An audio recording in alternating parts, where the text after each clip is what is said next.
True Biafran. MAZI NNAMDI uniquely brings to you Radio Biafra live broadcast by the leader of indigenous people of Biafra, IPOB. MAZI NNAMDI KANU. The evening broadcast, live and direct, on the 6th day of March, 2015. Don't forget to like, share and subscribe to our YouTube channel. Browse Biafran restoration websites at www.ipob.org and radiobiafra.co. Also browse our website at www.biafran.org to learn more about Biafra history. Visit our YouTube channel more often for the very best of Biafran videos. Enjoy it.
Triumphant from all our foes, through the crucible unscathed, we passed victorious. Our trumpets pealing, the glorious song, play it, sing it, all hail Biafra.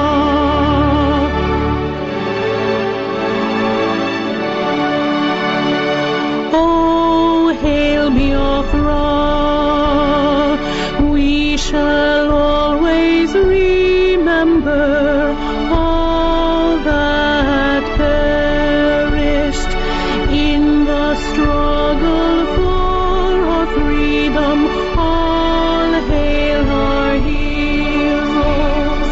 Our prayer shall be known both day and night.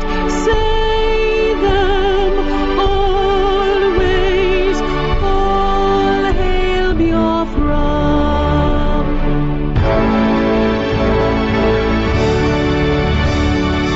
All hail Biafra.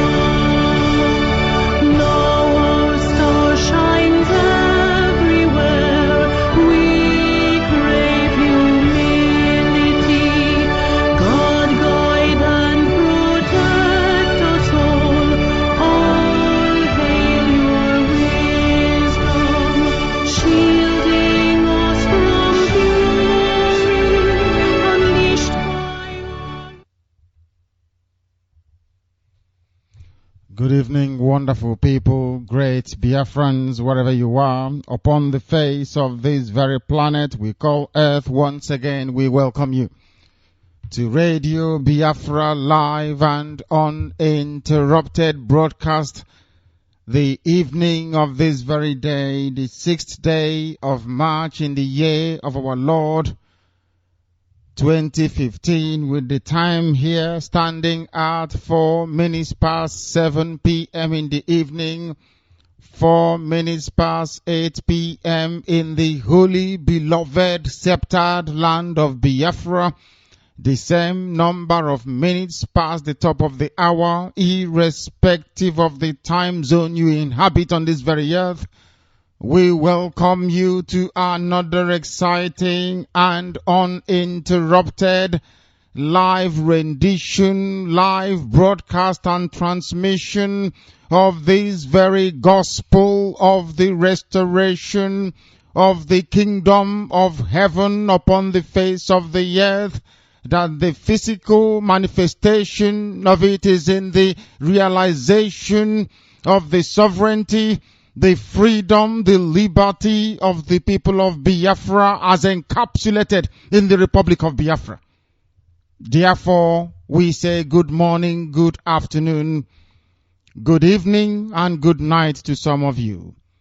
That this is your radio station. This is Radio Biafra.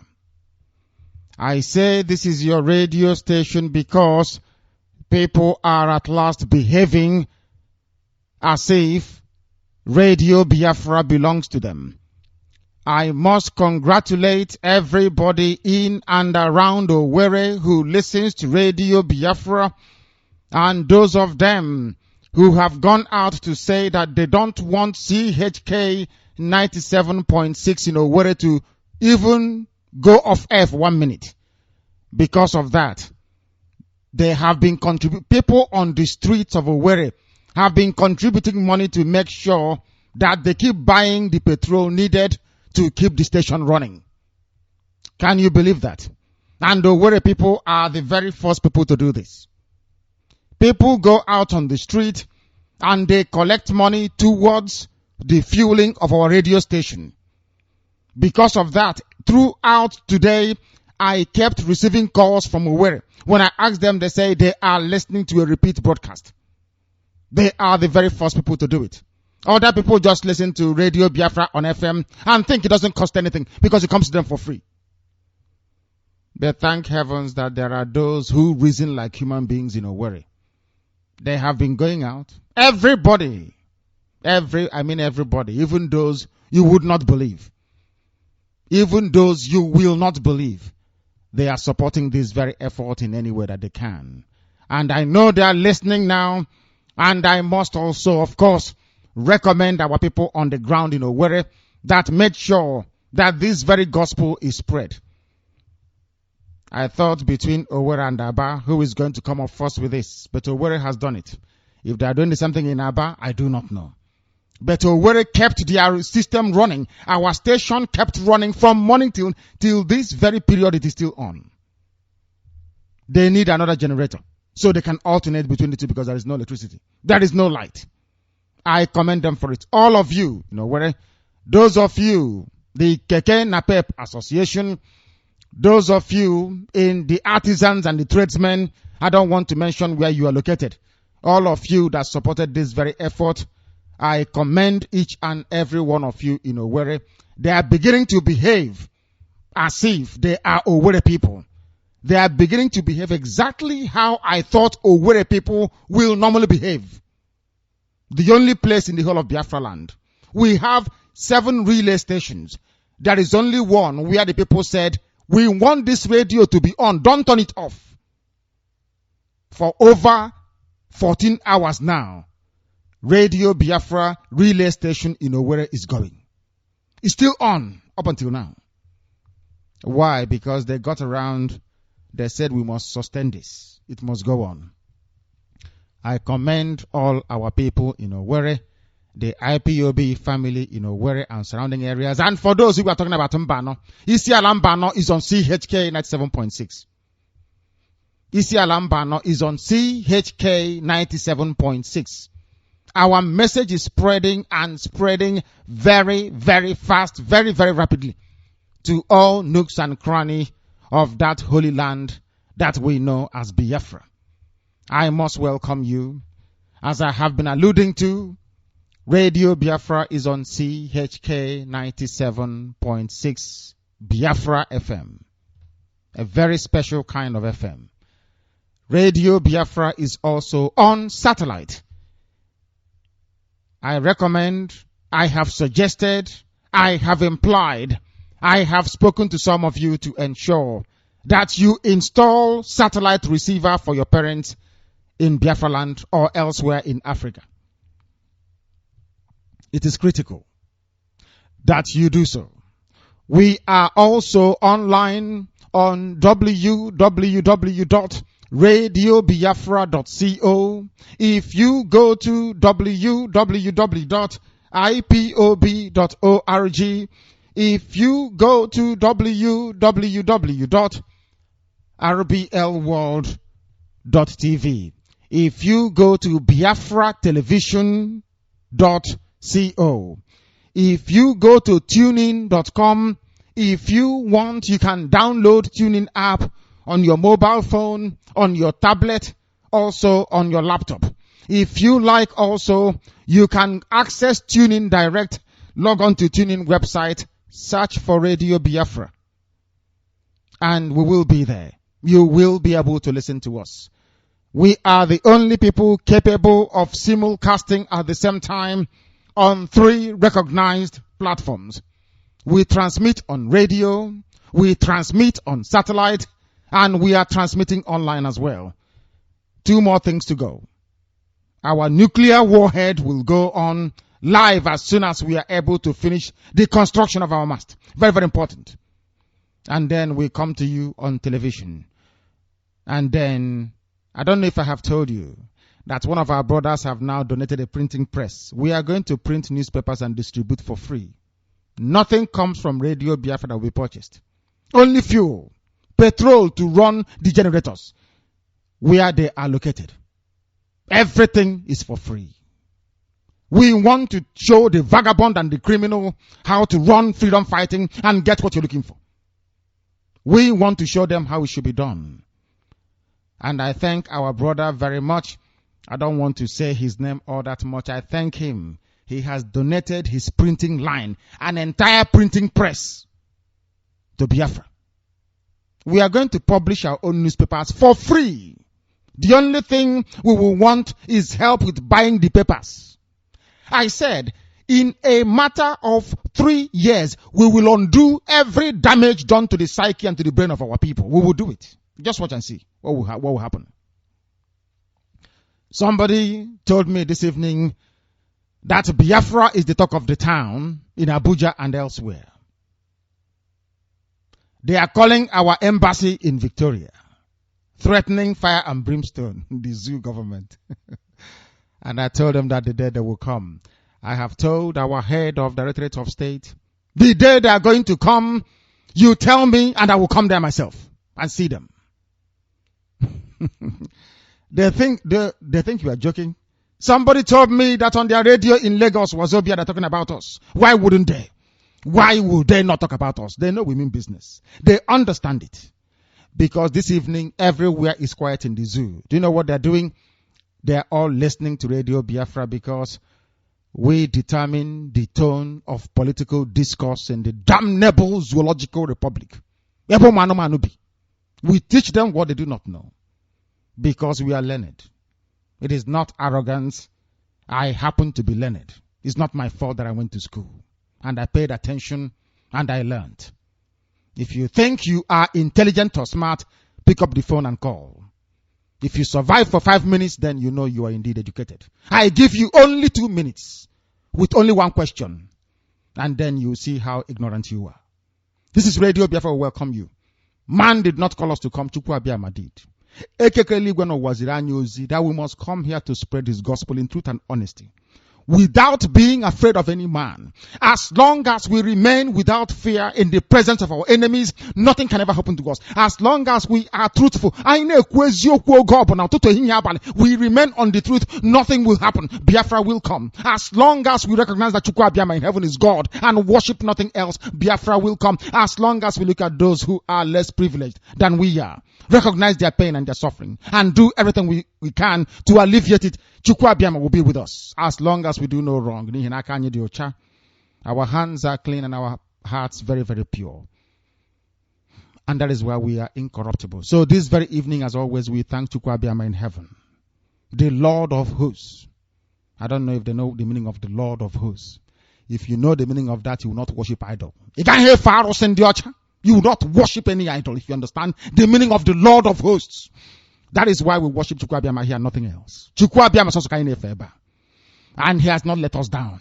Why should we abandon Chukwu Abiyama when he has done everything we touch turns into gold? There is nothing we have wanted to do that we've not been able to do. There is absolutely nothing. Anything we want to do, we have done it. And many more will come.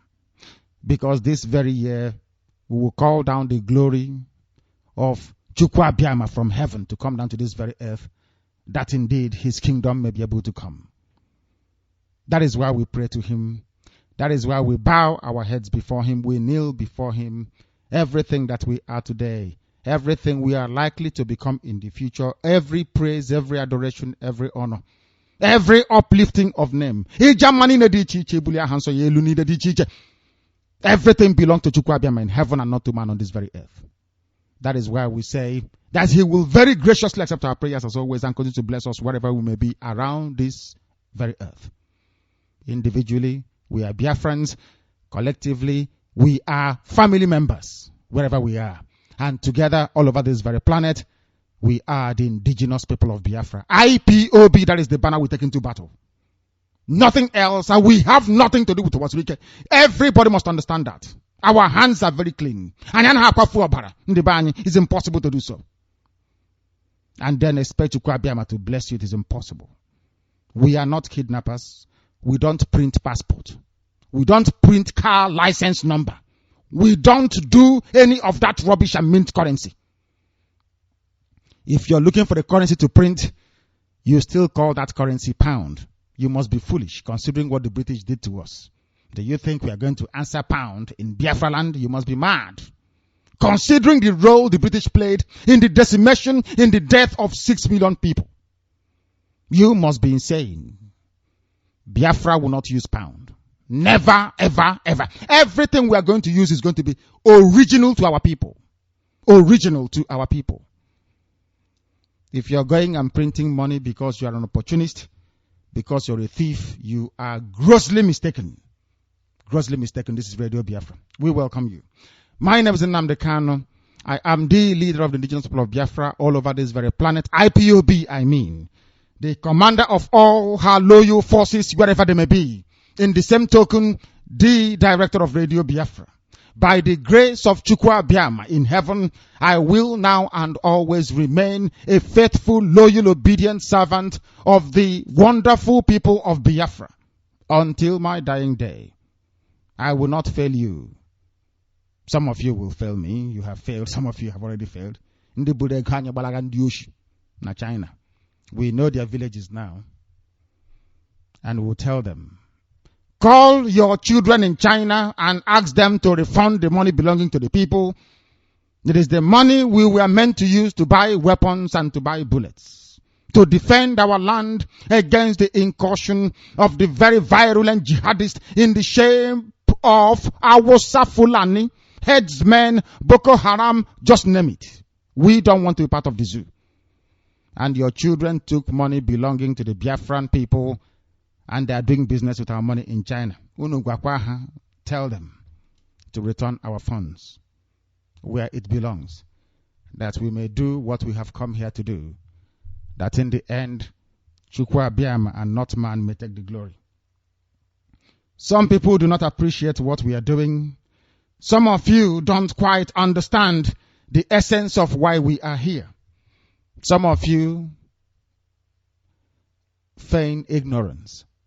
Some of you were born by Awusa Fulani. Some of you were impregnated, or your mothers were, by Awusa Fulani men. That is why most of you cannot comprehend. That is why most of you are involved in so much senselessness around Biafra land that I pity some of you. We have come that we may succeed. We have come to do what the class of 67 to 70 couldn't do, very gallantly, of course. We have come to commence a war that will last forever and ever until Biafra comes. That is one thing you must understand. Once we commence, we never ever stop. If we have to fight a war for 1,000 years, so be it. Once we start, we will never ever stop until Biafra comes. All our enemies will hunt them down. We are all over the world. Do you understand that? in over 80 countries of the world and counting. 88 at the last count. There is nowhere you cannot find Biafrans. If we deploy our intellect, our scientific know-how, if we deploy everything that we know to the pursuit of this very glory from heaven, we'll get it. Anything standing in our way, I feel sorry for it. If you think our fathers built Ogbunigwe in those days, you're dreaming. We have better, more sophisticated ones now. Once we start, I feel sorry for the zoo. Anywhere they like, they can run to, including Jonathan. If they like, let them go and run into a pipe, oil pipe in Namibia. God in heaven knows we will find them and will kill you. We want you to understand that. We have come to get our country. That is all we're interested in. If you have common sense, which I know some of you don't have, you will leave us alone.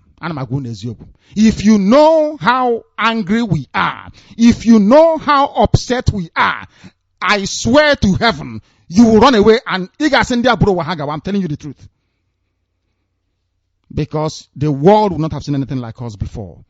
We are not asking for anybody's country. We are not asking for anything that doesn't belong to us. All we are saying to our Fulani, Yoruba, and those that support them, leave us alone for goodness sake. We were free before Lugard came. Just leave us alone. Leave us alone, please. If you want oil, take oil and get away. We want to be free, to be developed as sensible human beings. I am tired of living like a monkey and a baboon.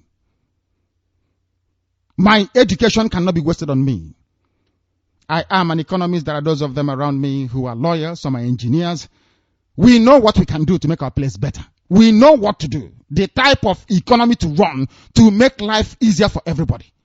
We want to be given the opportunity to practice what we have studied in our own land without any intimidation. With the continued existence of the zoo, we will become intimidated, and we don't want that. As soon as the barrister is able to join me, he will join me. And once he does so, I will be able to bring him to you. This is Radio Biafra once again. We are transmitting live and direct from our studios here on this very day. Today is the 6th day. We were here in the morning.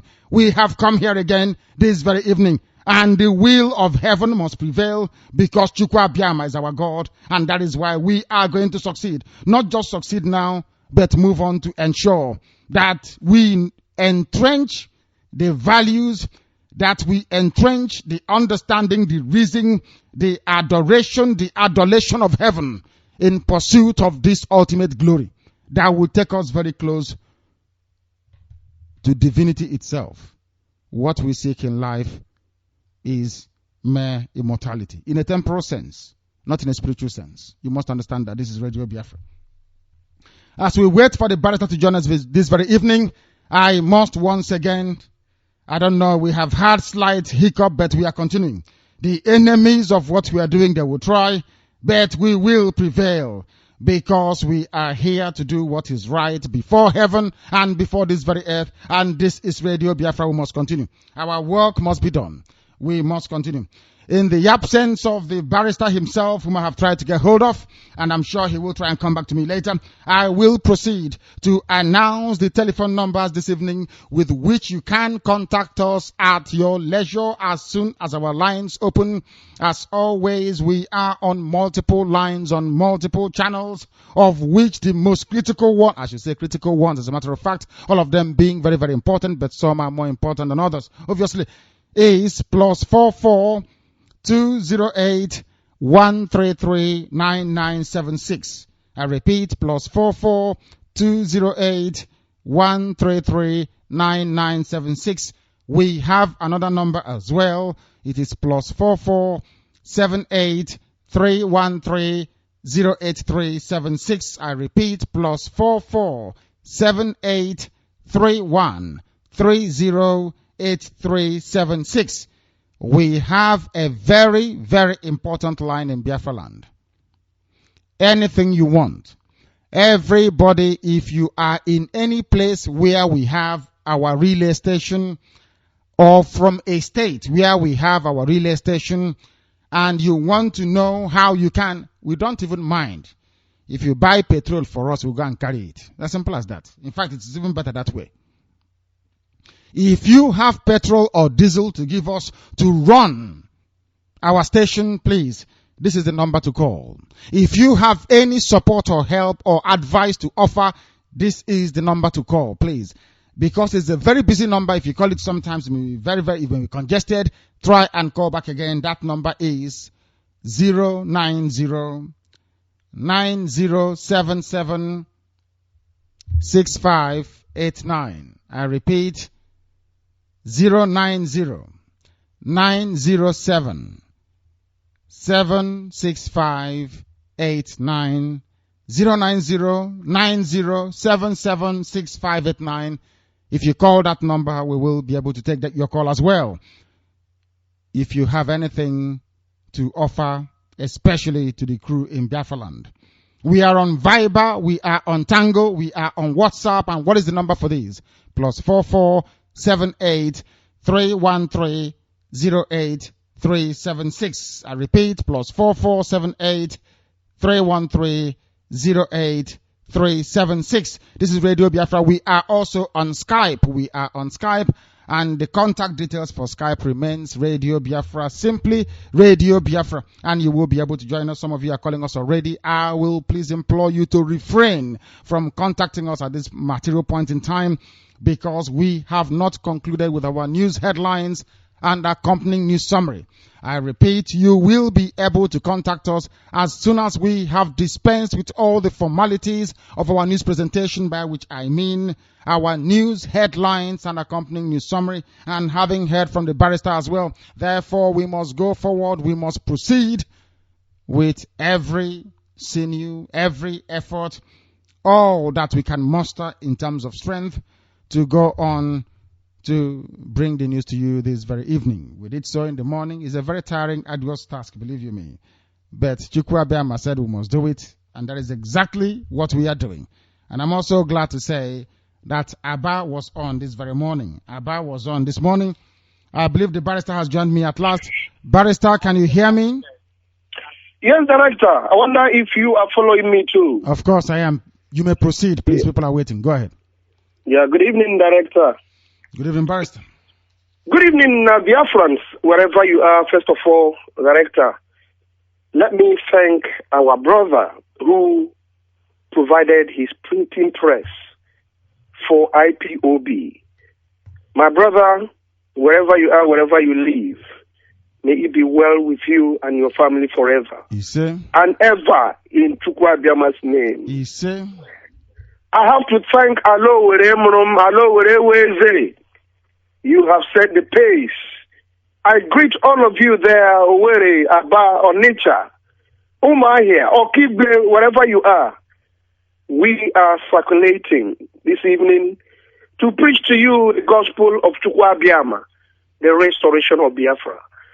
But let me take a few minutes to tell our people why we are here and what we will achieve. Biafrans, IPOB, the indigenous people of Biafra, headed by Directorate of State, Omiomio. Try and look up what his name is. Director Nnamdi Kanu, Onwa Buruburu. Nwakupua Uche Mefo, our COC from United States, that is Dr. Engineer Iroanya. All of them in the States, those in London, and those in many countries that if I start calling, I won't be able to deliver my message. The reason why we congregate to talk to all of you is to bring about the restoration of Biafra. Why should Biafra be restored? Reasons. Biafra has to be restored because we are killed every day. Biafra has to be restored because our children are not going to school. They are making them illiterate. In the end, they will rape them. In the end, Hausa Fulani Boko Haram will behead them. Why must Biafra be restored? Biafra has to be restored because of equity and justice. Fairness for everybody. We are in the midst of Hausa, Fulani Boko Haram and Yoruba. We don't have any authority. We don't have any political will. None of our people are in the helm of affairs. Commissioner of police, wherever in Eastern Biafra land, they are all Hausa Fulani Boko Haram. those as high commissioners anywhere, they are all Hausa Fulani Boko Haram. But that's not the reason why we want to restore Biafra. The reason why we must to restore Biafra is to go back home and praise our Chineke, Wabiama. The Bible says, I think it's in Thessalonians, that everybody goes according to their own God. The Muslims go in the name of Allah. The white Europeans go in the name of Jesus. The Biafrans go in the name of Wabiama. But all these things have been denied away from us so that we don't know where we are coming from. And that's what the Bible says. My people perish due to ignorance. If you're educated, you will question your position. You will question a lot of atrocities that is happening around you. Biafra has to be restored because our women have to have their dignities. They have to be respected. Our young men need to get married, have food on their tables. But do we have all this? No. Biafra must be restored so that we can build roads where people can easily fly without much accidents. Our people need to be restored their own kingdom so that they can have good health system. They'll build hospitals. We need to have good drinking water. Now, director has been sounding this. If any of you can contribute, all of you can contribute to buy petrol. At this day and age, we are still talking about generator. When we have all that it takes, Biafra has all that it takes to have 24 hours electricity. But do we have it? No. Goodluck Jonathan is pumping money into the house of Fulani Boko Haram. They are destroying it, rebuilding it for them. But Biafrans, we are not destroying anything. We are cool-headed. We go our ways, do the businesses. But Jonathan is not looking after us. Check the road from Aba-Owere to Port Harcourt. It's a death trap. People die there almost every week. Do they care? Why must you vote to let Nigeria continue in its wickedness upon and against our people? If you go and vote for Jonathan, you are supporting, you are aiding and abetting the death of Biafrans. What have you gained? After all these years, the house has always been in power. What have they done for you? You will see, go on, you gave him one title. You will see Buhari, you call him Okechukwu. And Okorocha is there fooling and deceiving Imo State people. Building hotels all over the place. When Mbakwe was there, how many hotels did Mbakwe build? How many of Mbakwe's properties did you see? Rochas or Okorocha, under 4 years, has capitalized the whole over the land, building hotels. Wherever you go is Rochas, Owele, Okorocha. And our children are on the streets from Douglas Road to Onyekwere Street, selling bananas and selling plantains. And those in Aba are living on top of a dustbin and doing their trading. Why must it be so? Biafrans, have you asked yourself why Hausa Fulani Boko Haram should be taking your oil and you are going around wanting? You don't have nothing to eat. But they are sitting upon your wealth. What you're supposed to live on. And all of us are, when Rocha Okorocha passes around with his entourage, everybody will follow him. Those who like to collect penny or 2p will follow him around. Are you doing yourself any good service? That you are struggling every day when you're supposed not to struggle. It's supposed to be a permanent game that any of you that finish school, you go around the corner and work for your Biafra. Sending you to Abuja, sending you to Akure, you go there, they kill you. And there is no compensation upon it. That is if your corpse will be retrieved for burial. Biafrans, we have traditions. Our people are supposed not to be put in a mass grave. They'll kill 10, 40, 50 of you, they put you into one ground. That is not our tradition. It is about time all of you wake up. And I'm very happy. At last, Owere is in the mix.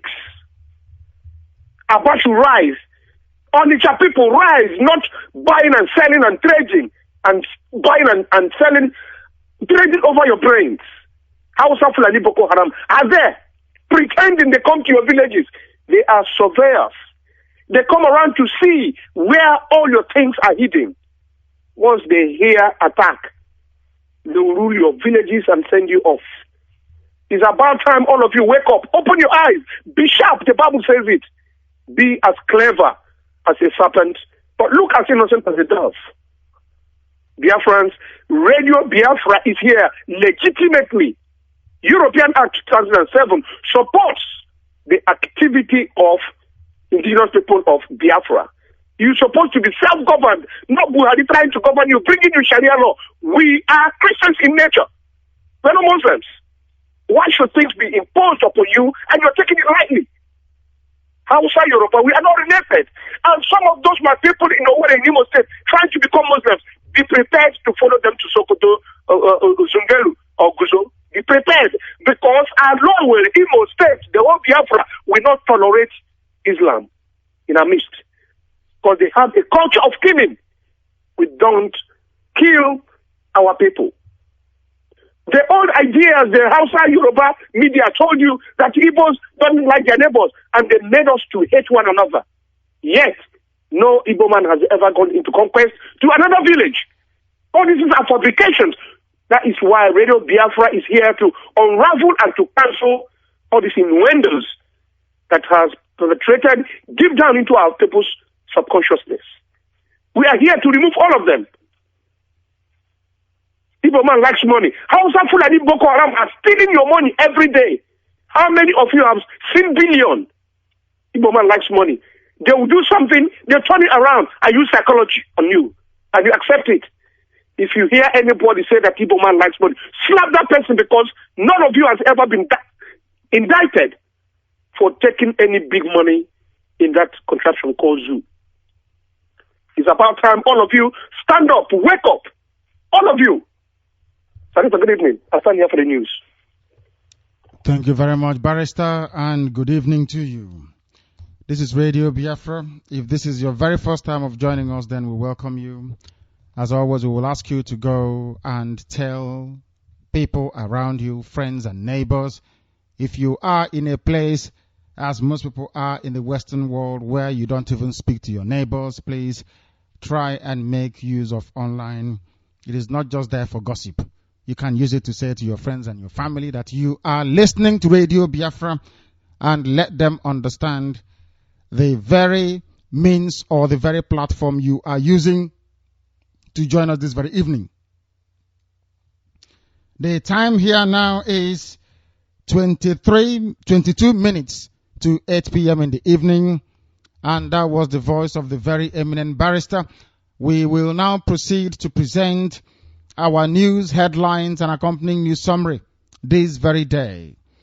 Because with every day that we are here, we bring you the whole truth and nothing but the truth.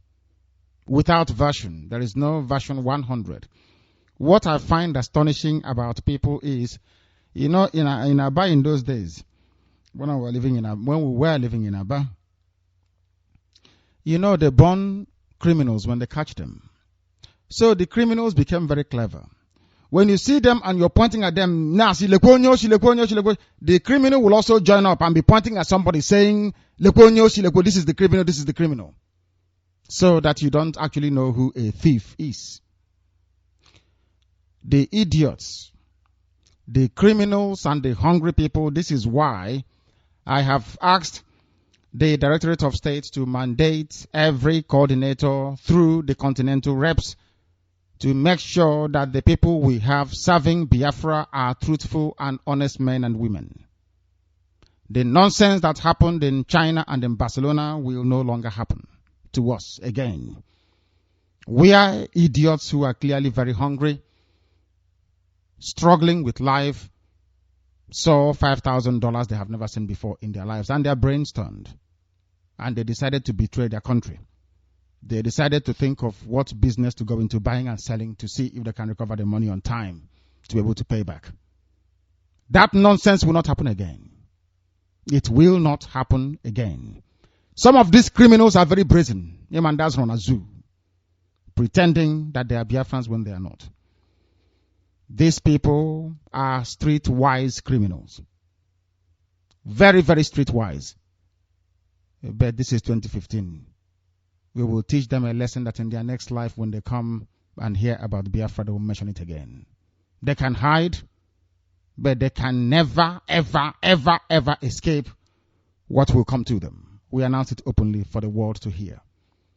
This is not 67 to 70, when money was given to people, to criminals, to go and buy weapons for Biafra. They ran away with it with their families, and they were having fun when men, women, and children were being slaughtered in Biafra land. And after the war, nothing happened to them. Nobody questioned them. Everything was just normal. So this very generation of criminals, I don't know who gave birth to them. I couldn't possibly vouch for them. They want to do the same thing, but they will not get away with it. You watch and see what will happen to them. Don't say we didn't tell you. This is Radio Biafra.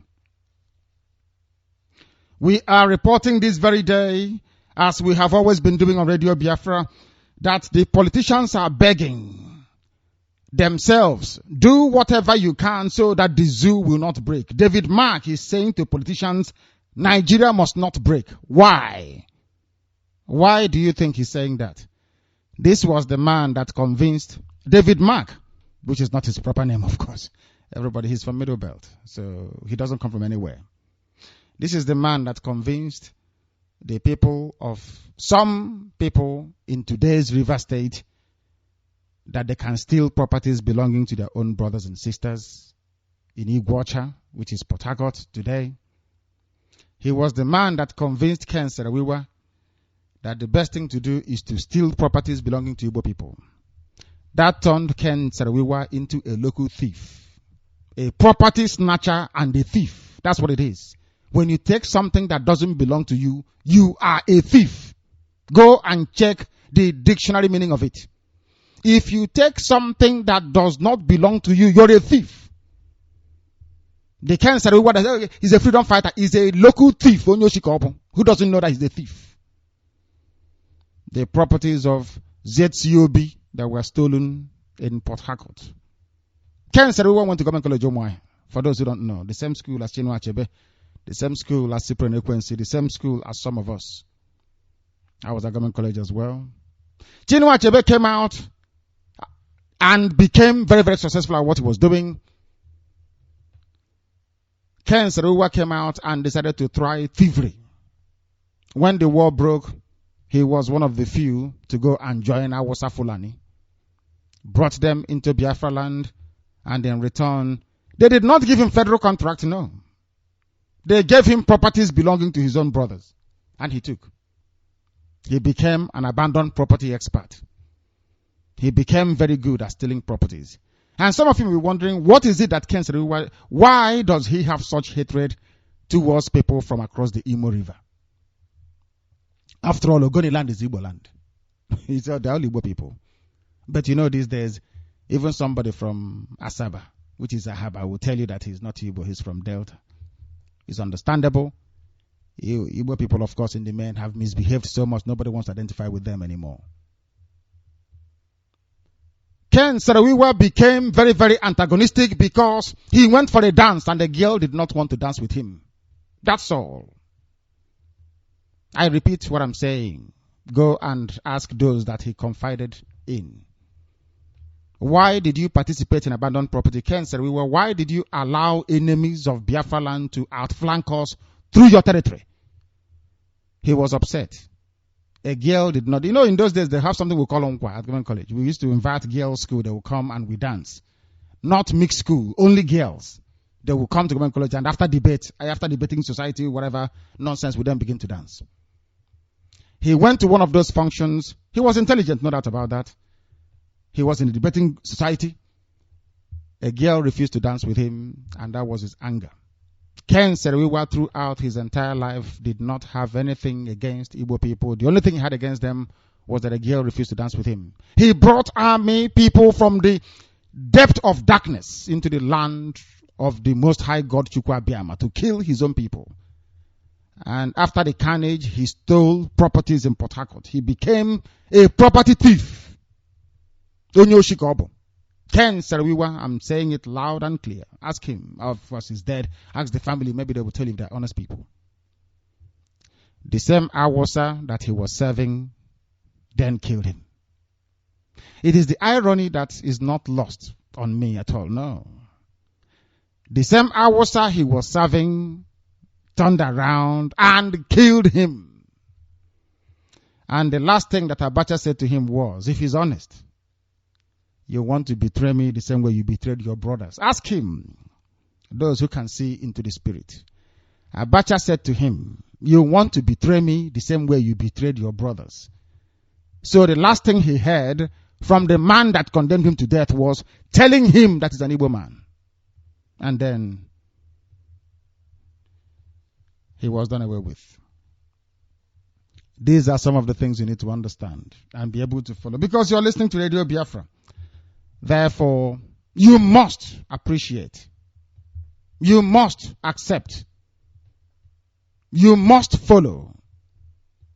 You must imbibe this very gospel, because this gospel will lead you from darkness into light.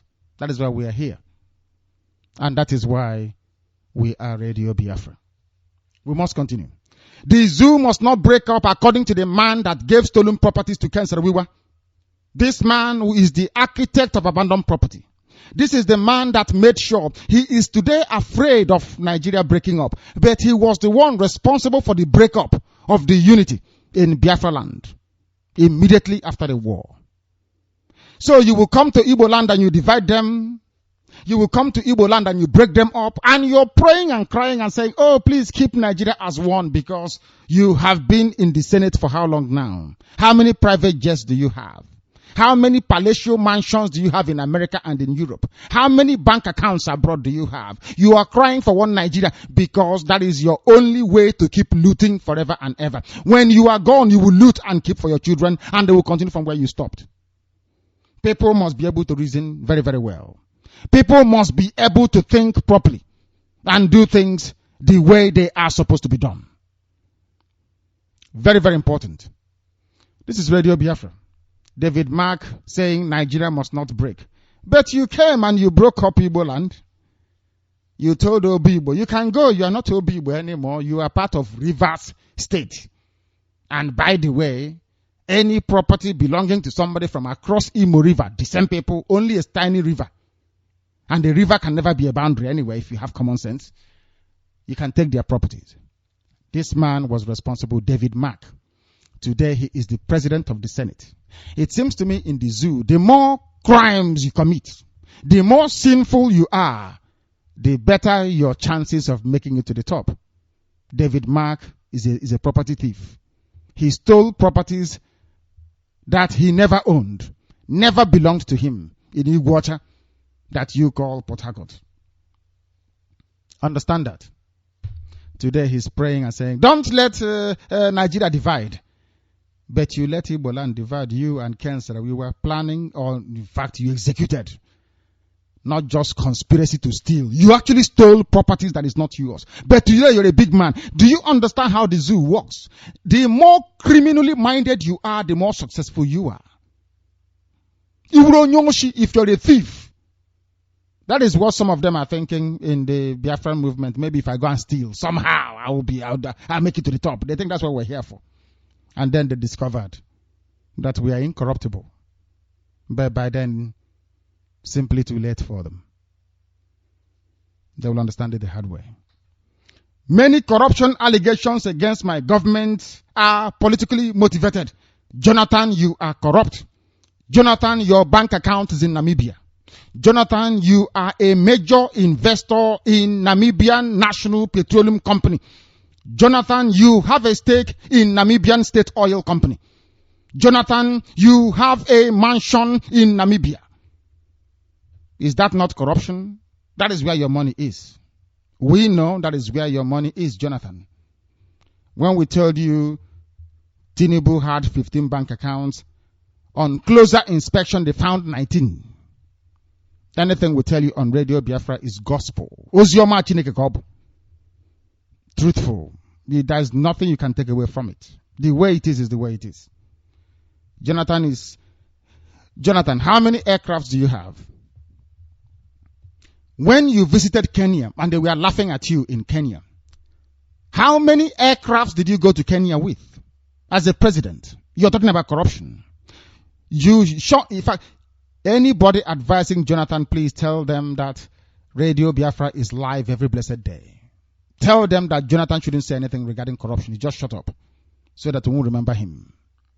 The more he opens his mouth to talk about corruption, the more he will be exposed. Jonathan, how many aircrafts do you have? Aircrafts do you have? What is the GDP of the zoo that you preside over? I'm sure, Jonathan, you must have heard about Barack Obama, President of the United States of America. I'm sure you have heard about Her Britannic Majesty Queen Elizabeth II. You have heard of Prime Minister David Cameron. You have heard of Angela Merkel. Jonathan, you are presiding over the lives of monkeys and baboons that call themselves Nigerians in the highest, the biggest, massive zoo built as a monument to the ignorance of black people in Africa, called Nigeria. Jonathan, are you as rich as Germany? Jonathan, are you as wealthy as America? Jonathan, is the zoo you preside over in a better off position than United Kingdom? That's how to all this just simply know. Is that correct? Jonathan, why will you have 11 aircrafts in your fleet when Obama only has 2? Air Force One and Air Force Two. Air Force Two is actually a Navy helicopter. Jonathan, do you know that David Cameron does not even have ordinary helicopter, talk less of private jet? Jonathan, do you know that Her Britannic Majesty Queen Elizabeth II, the head of the Commonwealth which you belong to, do you know she has no private aircraft? Jonathan, do you know that Angela Merkel, that Chancellor Merkel has no aircraft? What is your justification for owning 10 aircraft if it is not corruption? Now you know why. There is no need to look at other people. We look at you. You are the embodiment of corruption itself. Your conduct, your behavior, the way you run your office, the way the zoo is run, is reeking of corruption left, right, and center. That is why they say you are corrupt. With facts and proof. You are very, very corrupt. Your money is in Namibia. We know where it is. Don't push us anyway. People will be, if you push us, we'll publish them. So we are asking you not to. Don't make comment about corruption. You are corrupt. Your government is corrupt. Incompetency and corruption combined together is like combining stupidity and ignorance. Very deadly combination. Once that affects a black person, their life is over. Many corruption allegations against my administration are politically motivated. No, Jonathan, you yourself, you are corrupt. That is the fact. And that is why people will not go out to vote. A vote for you is a vote for corruption. A vote for Buhari is people asking for their heads to be chopped off because ISIS will come and take over. So wherever people turn, the choices facing them is not very palatable because the zoo is in a very bad state. The zoo's problem is leadership, says Obasanjo, and I beg to disagree. The baboon has spoken. The chief ape himself. The problem is leadership. And you were a leader. Not once but twice. So you're part of the problem. You converted your Operation Feed the Nation farm in your village to your own private otter farm that now belongs to Obasanjo. Amazing stuff. Black people in Africa and modern governance. When he was in office, he called it Operation Feed the Nation. He built a farm. As soon as he left, he became a horticulturist, should I say, a farmer. That land and assets that belonged to the monkeys and the baboons in the zoo called Nigerians is now Obasanjo's private property. But they love him. in Europe because he's a member of the Ogboni fraternity that is affiliated to the Freemasonry here in England. I don't know if you're following. Are you following at all? Because the Yorubas, they have two fraternities. They have Ogboni cult and also they have Grand Lodge cult. Both of these two cults are affiliated to the Freemasonry here in the United Kingdom. So that is why they can allow somebody like Lord Adeboye to sit in the House of Lords in the UK and there is no Biafran. They can deem fit to occupy such a position. I believe you're following me very carefully. This is Radio Biafra. As I said, if you have any questions, if you think we're not getting it right, pick up the phone. Any question you ask us, we will answer you. If we ask you, can you answer? The problem is leadership according to Obasanjo himself, thereby or therefore indicting himself because he was in charge twice in the zoo. Even at that age, if you allow him, he will run again. Only in Africa.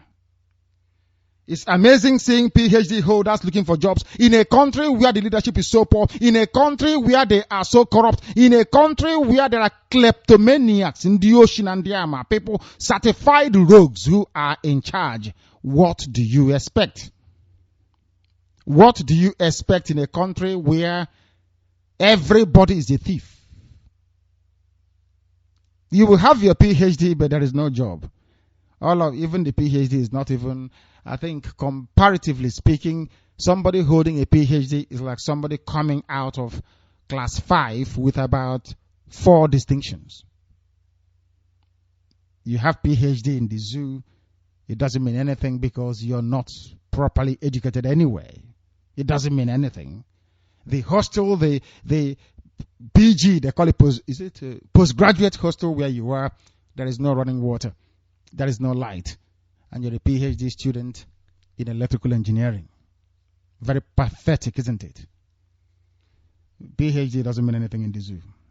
In the last 30 years, black churches have taken $420 billion from their members. Do you see all those tiny Pentecostal churches you go to, either affiliated to Europe or to America? They take your money on a Sunday. They say waka when you go away. You don't know that, do you? You see the Yoruba churches that you have all over the place. Some of them now praying that our plans should not work. It's like the devil, Lucifer, praying it is impossible. These are idol worshippers in the ocean and the Ama. These are former Muslims, all of them, from Kwara State. They found out that there is money in Christianity. Once you promise black people, there will be abundance of everything. You take your miracle now. Take your miracle. People are so foolish, honestly speaking. So foolish. In 2 days' time, they will go to church. Some will now carry one big fat exercise book and Bible or one hand exercise book on. They have 2 pens in their pocket. Any verse, the chapter, they copy it down. After that, they will then give their sow seed and water the seed. And then take the Holy Ghost fire. You people are very, very ignorant. Do you know how much money they have taken from you? They have taken from you so much money that can pay for free education with the current standard in the zoo for the next 60 years. Free education from primary school to university for the next 60 years. For everybody. That is the amount of money they have taken from you. But I don't even know why we're reading this news. I'm not sure most of you can understand it, can you? On Sunday, you will go to church again. I couldn't go to church on Sunday. I was in Anglican church before I saw the light, before Chukwu Abiyama said I should come and serve him. I was an idol worshiper in Anglican church. I used to go to Anglican church to worship idol. Now I have seen the light. I worship only Chukwu Abiyama in heaven. In Anglican church, they have rapper. with the head of a white woman called Mary Sumner on it. Mary Sumner doesn't know who our mothers are. And they come for synod in England. We contribute money on Sunday and the money makes its way to England. People, now I remember in the Bible where they said they will take from those who don't have and give to those that have. That's what's happening to you and your churches in Africa. The white people that dreamt of bringing us their church to Africa, that is the best thing they ever did for themselves. Because these churches, they are there to make sure you are locked down in perpetual ignorance. Ignorance. Forever and ever. It will never change. Until the way you think changes. That will never change.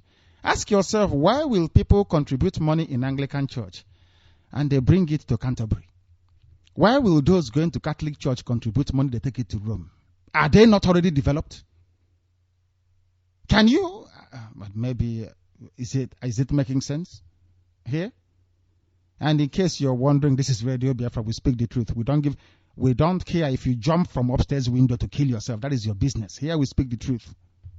If you say we are not speaking, I don't want anybody to call it, oh, don't say this and don't. Tell me that what I'm saying is wrong and correct me so that the whole world will hear it. Because let me tell you people something. In the new Biafra we are building, there will be freedom of expression and free speech. Not free speech African style. Only when you say what the president or head of state wants to hear is free speech. Sometimes you say what they don't want to hear. But as long as if they ask you a question, you can back it up. That's all. Not to make frivolous and wild accusations, baseless and unfounded. This is Radio Biafra. A Nigerian pastor has been arrested for impregnating 20 women in his church. He claims God commanded him to have sex with them and their daughters. The reason why I'm reading this news out is to tell our people how Osu began in Biafra land. And I'm very happy that having preached this very gospel before about Osu, that people in Nollywood actually acted a film about it. Exactly what we are saying here. Exactly verbatim what we are saying here. That is what used to happen in those days. Now they're using the Bible to cover it, saying Holy Spirit told them. In those days they'll tell you more. Abara. Agolabala Jala told them. One ROC told them. So all the children that will be born by the woman that the high priest is sleeping with will now be Osu, the children of the ROC or deity. What is happening? In other words, the Osu caste system is simply fraud. You know, somebody, you go and you take a very pretty girl in the village, you say Obanje is holding her. At night, the chief priest will sneak in and get her pregnant. After 9 months, they will give her, more. Hey, this spirit has done it. The deity has done something at night.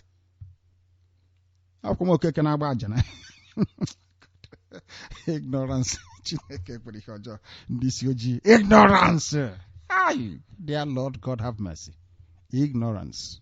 It's a very bad thing. And that's what we're here to cure. I ain't already not for more joy. The bad spirit of ignorance, we chase it away. This modern pastor is producing his own Osu. Our people are really, really backwards, honestly speaking. And you want Chukwabema to bless you. You want God in heaven to bless you. Hypocrites. Even religious hypocrites. All of you are.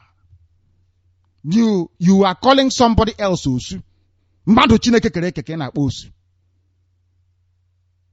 Who are you? Can you give life?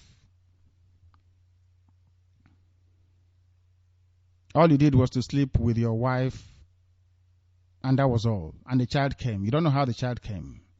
You are not in a position to categorize human beings as those who are fit to belong and those who are not fit to belong. In Biafra land, anybody that calls anybody Osu, you will go to jail.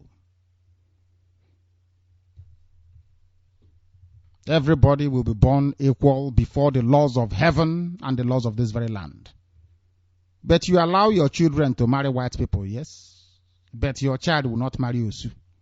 Do you know what Do you know white people that the men are uncircumcised? So you allow your daughter to marry an uncircumcised man, yet you won't allow her to marry a circumcised man in the next village because you think that village is us. Can't you see the brain of black people? By the time you investigate it, it doesn't make any sense anymore. It doesn't make any sense anymore. For your information, circumcision of the foreskin is a covenant between us and Chukwuabem in heaven. Abraham did the same thing. So did Jacob, so did Isaac. Now you're following, isn't it? This is Radio Biafra.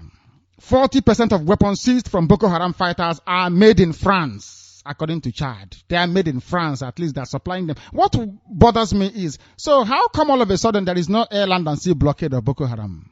Because during the war of Biafra and the zoo called Nigeria, Britain made it a point of duty to enforce air, land and sea blockade so no arms will come into Biafra land. Now what I'm asking Britain is, why don't you introduce the same, if you see any, aircraft carrying weapons to Hausa, you shoot it down. Britain was very busy with their navy and everybody else, making sure Biafra got no weapons. But why haven't you done the same thing to Boko Haram? Oh, I'm sorry. Because most of their suppliers buy their weapons from France, incidentally. A beehive of Islamic activity recently, in case you have not noticed. I unilaterally called the war on Boko Haram, not Jonathan, according to Chadian President Idris Deby. Look at ordinary Chad making incursions into the zoo. If our people are sensible, now is the time to strike this very army. They are very weak. Forget the show nonsense. They are very weak people. This army can be defeated and killed off. They are not strong. It's Chad who is running the show, not the zoo. Ordinary Chad, a place full of desert, sand, poor in one of the poorest countries in the world. Very, very poor, Chad is. They depend on France, maybe 2 or 3 million euros every year to try and survive. If they pay the president, to do, and that's the end of it. Everybody can starve and eat sand in the desert, or drink the blood of cattle, or the milk of it, and that's it. Chadian president calling the shot, not even Jonathan. Very sad indeed. The Yoruba man who was born a Muslim, that saw that there is a niche market in Christendom, in Christianity. You can come in and create your own little shop and start making money. His name is TB Joshua. Some of you, I don't know, he owns a synagogue, they call it. He's a Muslim. He was a Muslim. For some of you who don't know, TB Joshua was a Muslim. Now he saw on the TV how American televangelists are making money. It was white people who started this money making business. Oral Roberts. You know him? All those people? The one that was sleeping with prostitutes and they jailed him, his name is Ken Baker. Do you remember him? Another very powerful televangelist. There was another one as well, I've forgotten his name. There were 3 of them. Very powerful people. They saw it, they knew that it's Yoruba with their fraudulent nature. These are all Muslims, all of them Muslims. Winners Chapel, Redeem, Synagogue, all of them. All KICC. Former Muslims, all of them. They were born Idris. Some of them, Muslims can have. But now they have a very big church in Owerri, where the attendance is nearly 5,000. So every blessed day, they are taking with them nearly 2-3 million in collection, leaving Biafra land. Every blessed week, 6 billion leave Biafra land. I said 6 billion, not 6 million. Leave Biafra land all the way to Yoruba land. We are really slaves, honestly. We are what I call the 3rd tier slave. White man will take. Awasa will take, Yoruba will take, and then you are left with whatever is left, you just mop it up. Very sad indeed. He loses his suit to stop synagogue collapse probe. He's a man of truth and a man of the word. He's a man of God, as they say. Yet he wants to stop the probe into why his building collapsed. The essence of having a probe is to discover the truth. There is something called Ozemen, where we come from.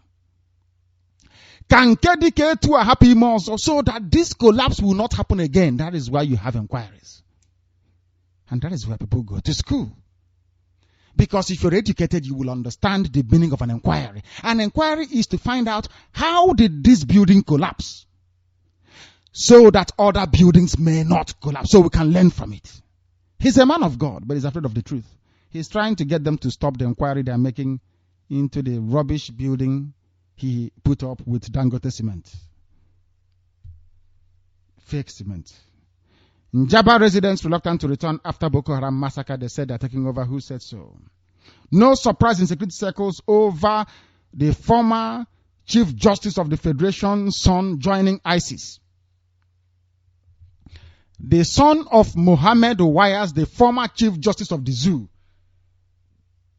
is a lesson for everybody claiming they are freedom fighters. The father is rich. He has all the money in the world. But the urge to kill, the urge to participate, to defend Islam or to propagate Islam was in him. Now, if, as people keep saying all the time, if the son of this man, including Mutalab, if you remember them, if you are in the same country with these people willing to go out to kill for Islam, how about their father? These are their fathers that gave birth to them. Have you thought of that before? Here you have a former Chief Justice of the Federation, the zoo itself. The son is now a jihadist, going to kill people. If this man gave birth to this boy, that means that this boy is acting out the same genetical tendency passed over to him from his father, isn't it? So that means that the father is also harboring some jihadist tendencies as well. And you're in the same country with them. And some of you are running around Okorocha saying we are going to vote. Their children are getting training from ISIS. And then when Buhari gets in, they will come to Ama JK, where and be cutting off your head. And by that time, Okorocha would have run to Sokoto with his boyfriend. Mad people. We continue. This is Radio Biafra. Police confirm murder. There is death and mayhem in Ebonyi. They are killing themselves, of course, because of political party. What else? Our people are dying out of monumental ignorance. Ignorance beyond ignorance. That is why they are perishing. Very, very sad indeed. Oil slump. Experts advocate 15% VAT to boost federal government revenue. They are planning to tax you. They are planning not income tax because people don't have income to tax. They are going for VAT. VAT means imported goods. And who are the people involved in importation of goods? Igbo people. So in the end, when oil is flowing, Awasa, Fulani, Yoruba will eat. They will take all the oil money. They own 98% of the oil block. When things are hard, they will tax Igbo goods to pay for everybody else. Amazing stuff, isn't it? Do you understand what we're saying at all here? I hope you all do. Because that is why we want Biafra. We do what we do that the world may be able to understand what we are doing and why we want Biafra in truth and honesty. Before Lugard came, we were on our own. In fact, we had autonomous. Everybody, you are in your clan, just do your own thing. Go to farm, go and do something and just survive. Then the white man came and said, you, from today, your name is Nigeria. And every black monkey is jumping up and down. As they said, they created the zoo called Nigeria, which means that the British people are your creators. They made you. Without them, you wouldn't exist. Do you know that? Had the French come, I don't know what name they would have called you. Or the Portuguese. I don't know. The British came and said is Nigeria. The French came and called their own part Niger, which means the same thing more or less. So, had the French come in, you will be Niger, what do they call them in Niger? What is their name? Is it Nigerese or whatever? I don't know. So it depends on whoever comes. Whatever name they give us, we answer. Who are we? We just answer now. Don't that tell you that you're not normal? Do you see why I call Nigerians monkeys? Anything that, it may not have been the British. It could have been the Italians. And maybe you'll be answering, I don't know what else you'll be answering. It's only Ethiopia that is original and Zimbabwe. Ethiopia is an original name. Zimbabwe is original. So also is Ghana. The rest, I couldn't possibly vouch for them. You have a people who existed before the Europeans came. The Europeans come and what is your name? Your name is Ivory Coast. The coast where they harvest, where they get ivory from. That is your name. And you're answering. Good. Black people from Africa. Wow. Lord have mercy. Let's continue. The news in greater detail. This is Radio Biafra. If you're joining us, and very shortly our lines will open, and when it does open, we shall invite you, of course, to give us your views and your opinions. Nigeria must not break David Mark. When you talk about criminals, they don't come better than this.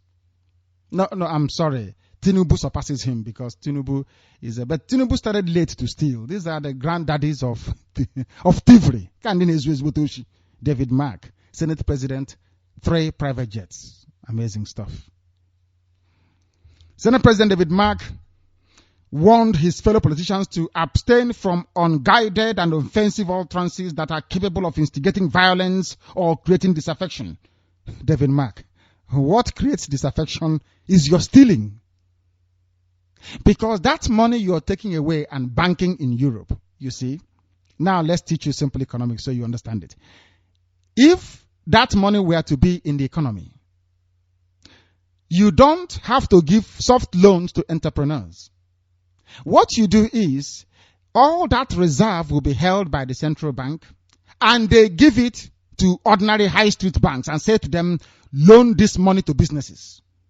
You may have about, say, 40% default, it doesn't matter. But if the other 60% were to take off, they will create employment and they will generate revenue. Very simple stuff. They did that in the UK. It's called quantitative easing. You could have done that very easily. But instead of them to do quantitative easing, these politicians, they sit down and they carve up all the money. Not that they bank it locally. They take it abroad. And they come back and tell you about one Nigeria. What is causing violence and disaffection, David Mark, is poverty, hunger, and disease. If people have, Babaka Shekau had time, if not at Alamajiri school, if they had time to get up in the morning and go to work, there will be less terrorism, so to speak. Anywhere you go in the world, and there is what I call headline terrorism, the mass ranks of the followers of the bigot are mostly uneducated people. You may have the few sprinkling of bright people from Europe or from America wanting to go and kill. You know, you have murderers in America. You just want to go and murder officially. You just want to go and be killing people in an official capacity. Then you go off and join them. I hope you understand what we're saying. This man, David Mark from the Middle Belt, that's if you ask, you go out, you ask him, excuse me, sir, where are you from? I am from the Middle Belt. I said, sorry, you're from where? I am a Middle Beltan. Oh my God in heaven, only in Africa. Mark gave this advice in a statement released by his chief press secretary, Mr. Paul Mume, while addressing the 2015 pilgrims to Israel at the St. Mulumba's Catholic Chaplaincy, APO, in Abuja. He warned those instigating war on account of their political ambitions not to unconsciously do anything that would undermine national unity and cohesion. National unity, who created national unity? The British. There is no country in the world that is civilized where there are competing value systems fighting for the same center all the time. America is a Christian country. They are doing very well. The whole of Western Europe are essentially Christian. There is no problem. Why is it, therefore, that some senators in America would want to force me, who is not a Muslim, to belong to a country full of Muslims? I can't understand it. I will not go to Saudi Arabia and impose Christianity on them. So I'm asking Britain, why would you want to impose Sharia on me? Because in the constitution of Nigeria, the zoo itself, there is Sharia everywhere. Go and check it now, Google it. Bring out Nigerian constitution on your screen right now. Do Control F, which is find. Control, hold down the control key on your computer, type F, and then type in Sharia. Click find. It will tell you how many times Sharia appeared on the constitution. Simple experiment to tell you that you are in an Islamic caliphate already. Mark is warning people when in actual fact, do they even advise themselves to say, this money I am stealing is capable of destabilizing the country? My act of thievery and stealing will destabilize the country. No. Owning 3 private jets when people don't have clean water to drink is an act capable of destabilizing the country. I mean, assuming the people can reason properly. No, he wouldn't go that far, would he? Never. Never. Many corruption allegations against my government are politically motivated, according to Jonathan. They are not, Mr. Jonathan, because you are actually very, very corrupt. That is the truth, Jonathan. You are a very corrupt individual. People sometimes they have this very funny way of behaving. They think somehow because somebody is from somewhere, you don't say anything. That is rubbish to me. Doesn't matter. If you're bad, you're bad. In the new Biafra, if you vote in somebody from my clan, and their policies are bad, I will tell him your policy. In fact, they should kick the person out. I've said it before. When you follow people politically, you don't follow them because they are from your village. You follow them based on how good or bad their policy, how it is going to affect you. When you are begging for American visa, some of you have applied for American visa for over 1,000 times. Are you applying for American visa because Isunjaba is somewhere near Chicago?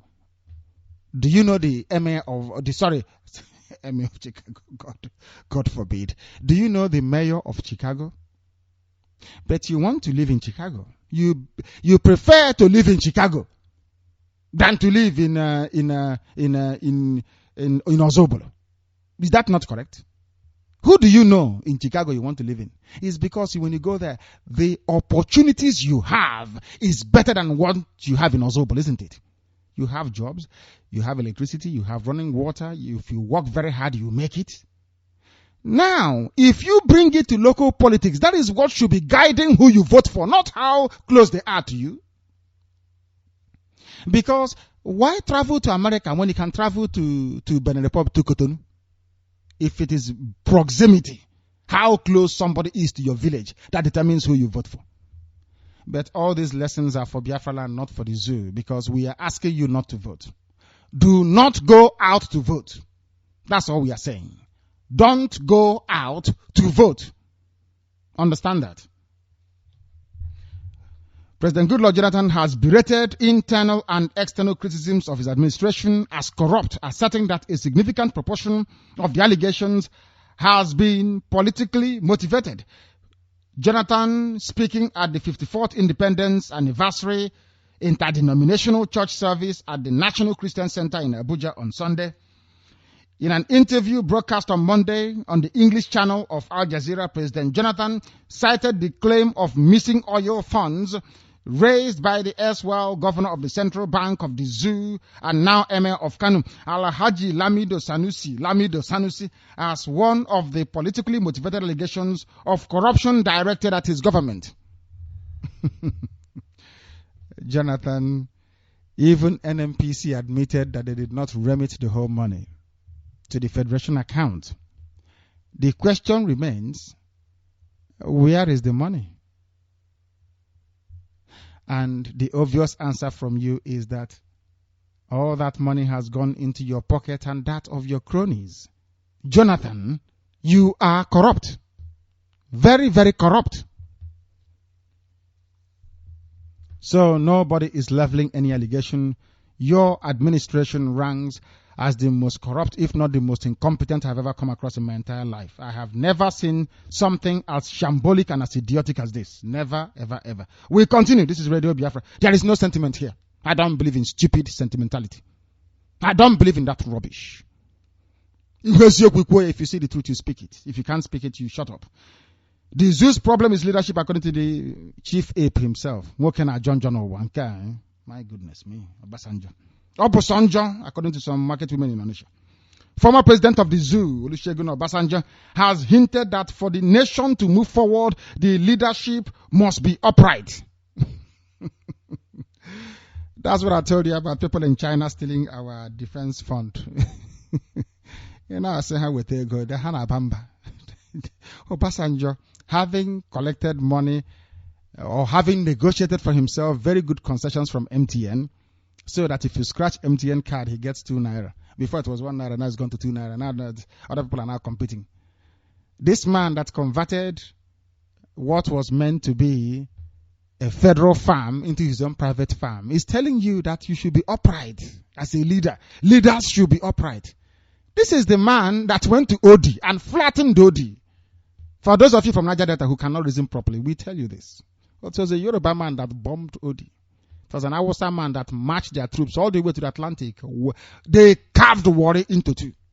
Have you all forgotten? Maybe you have. I won't be surprised. Obasanjo is asking you to be upright. But Obasanjo, were you upright when you were in power? The answer is no. Obasanjo, your bank account, your principal account is in Vienna in Austria. Am I lying? Obasanjo, your account is in Vienna in Austria. Am I lying, Obasanjo? Oh my goodness me. All of you are corrupt. Babangida is the embodiment of corruption, but at least he built Third Mainland Bridge, as we reminded his critics a while ago.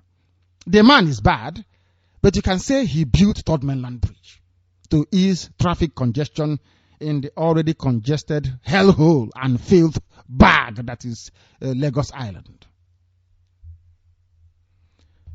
Obasanjo was talking on Thursday. I don't think there's any need to go into. He said it's bad leadership. He now knows a lot of them are bad. All of them are very, very bad. The zoo is awful. Awful place to be in. The National Universities Commission in the zoo will establish a portal for PhD holders in order to facilitate their engagement in the Nigerian university system. The Executive Secretary, Professor Julius Okogie, has said. Okogie said in an interactive dinner with newsmen on Thursday in Abuja that it was worrisome that PhD holders were unemployed when their services were needed in the universities. So all the PhD holders will come out. They will go back to universities to go and teach, and they won't pay them because they don't pay them very well. Even when they do, they don't even take care of them. Then they produce other PhD holders. Then they go back to universities and they absorb them as well. So after a while, you will have more teachers than students. This is typical policy coming from the zoo because nobody interrogates what these people say. So if we keep absorbing every PhD holder to go into teaching, there will come a time when PhD holders will even outnumber the students that are meant to be teaching. Then what happens after that? You need to create an enabling environment where the economy grows to absorb the talent of these people, and it is not rocket science. I have told them before. Anyway, it's for Biafra and I can't advise them on what to do. We have our economic policies intact in Biafra land. Once we are born, we have our freedom, we'll be up and running immediately. Some few things we put in place only, and everything will change. You will see what an economy looks like.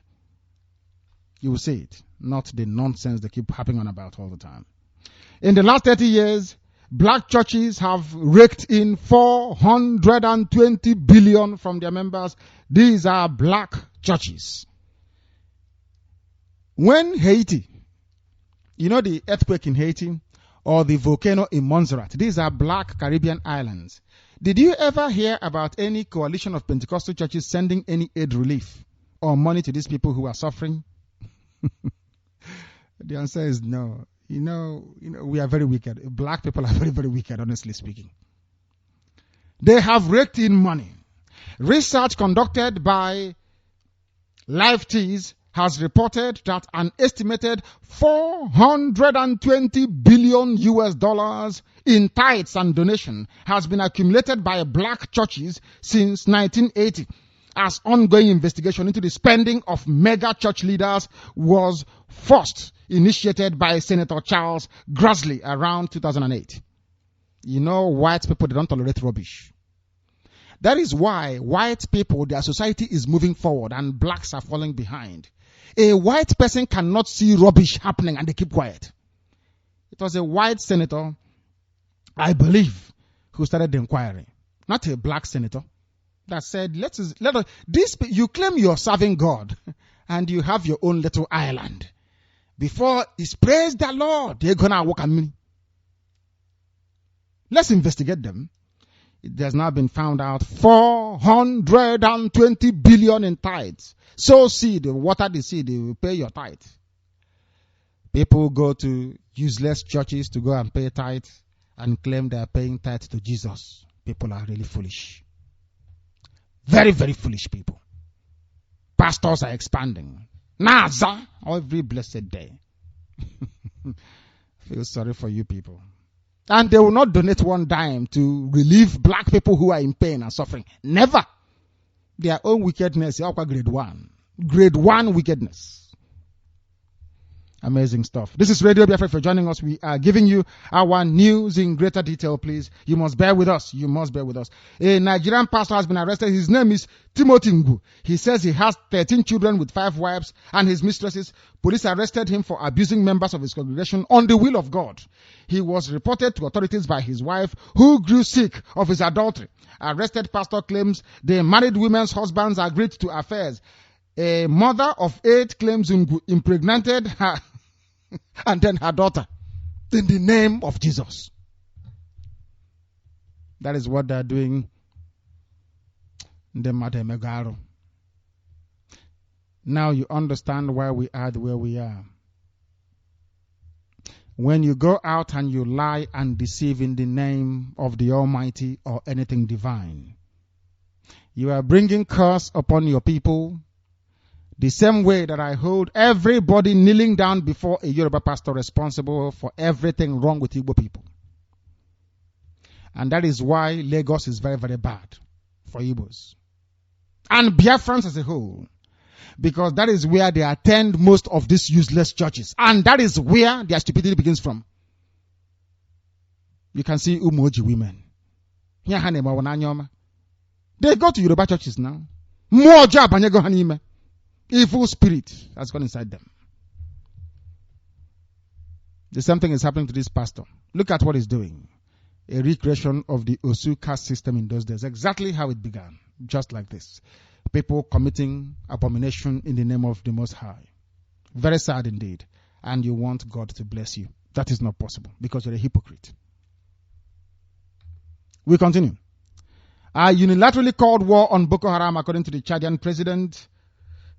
Chadian president is Idris Deby. He has claimed that Chad unilaterally decided upon the much celebrated committed war against Boko Haram this January. The resolute action now being taken is not that of Nigeria's Jonathan, but it was that of the president of Chad. It was the president of Chad that made it possible for them to crack down on Boko Haram, not Jonathan. Jonathan was dithering and very weak until the Chad president decided to move in and Jonathan supported him.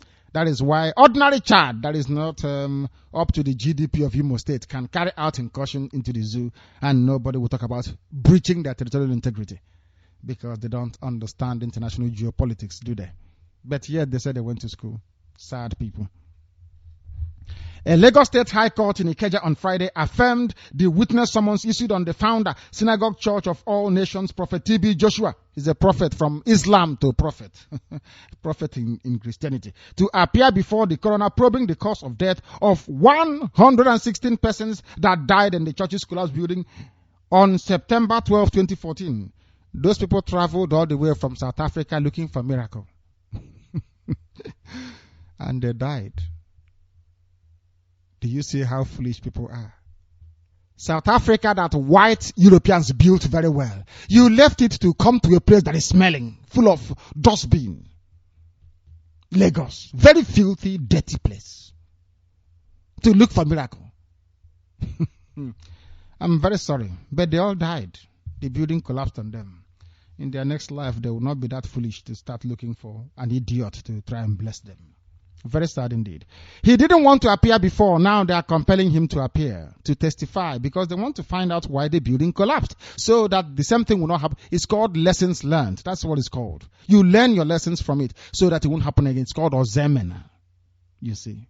As I told you, in Igbo names, you have the answer to every conundrum. Everything you're looking for. In the names we bear and give to our villages. Ozemena. That's what it's called. That's the only reason why.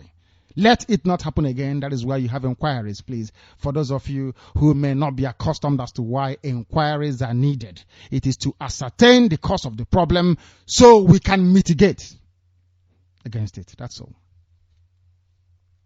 Results from a total demographic study came out by the Enhancing Finance. What nonsense is this? What they are saying is that 60 million people in the zoo don't have bank accounts. Is that news? 60 million? Of course. The ones that have, what are they doing with it? Stealing. You go to ATM, they say there is no network to go and take money. Sometimes they'll take your card and ask you to contact your branch. Maybe you're in Calabar and your branch is in somewhere near Zungeru. You go to your and sometimes you go to withdraw money. They will say, take your cash, but there is no cash. And then you say, but how can I get my money back? I've been debited. They say, go to your bank and fill a form. You will know that these people are not qualified to run banking, honestly speaking. But they are doing something. It's in Union Bank that they are carrying register about. They have computer. They don't even trust the computer. They still trust their register to register your name before you go to a teller. My dear Lord, have mercy. Primitive and very crude. We must continue this very evening.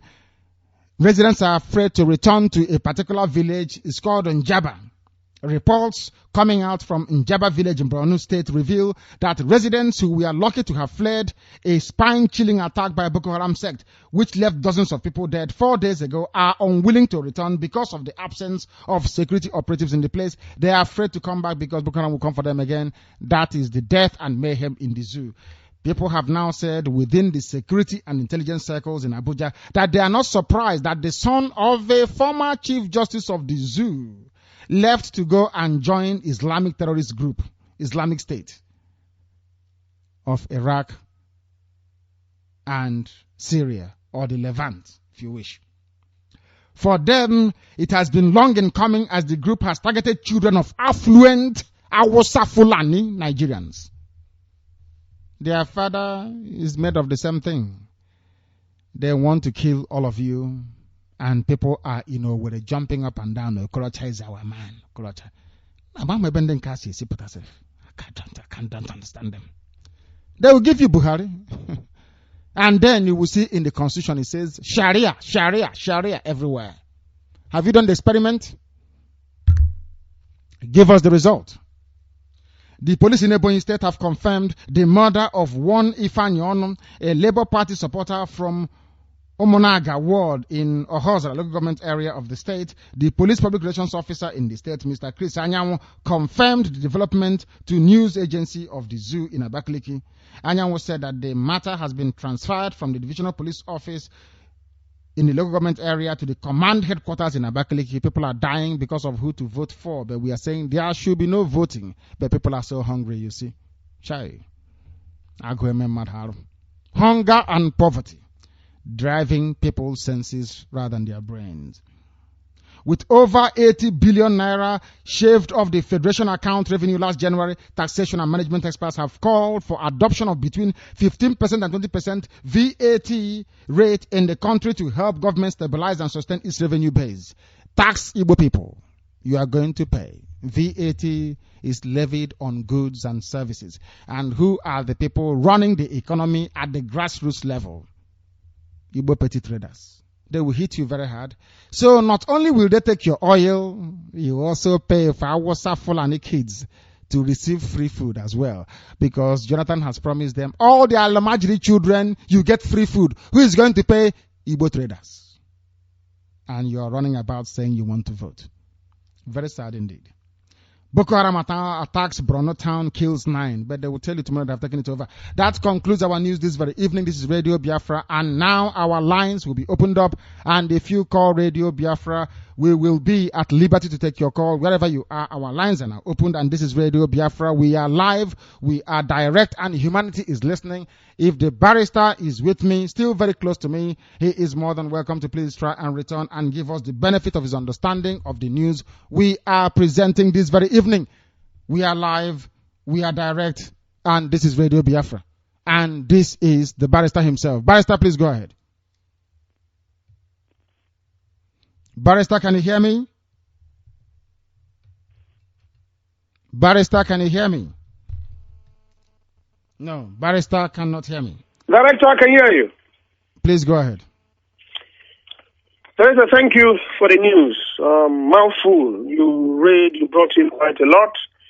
But let me start with Jonathan's corruption and what he thinks that corruption should be on how he is maintaining it.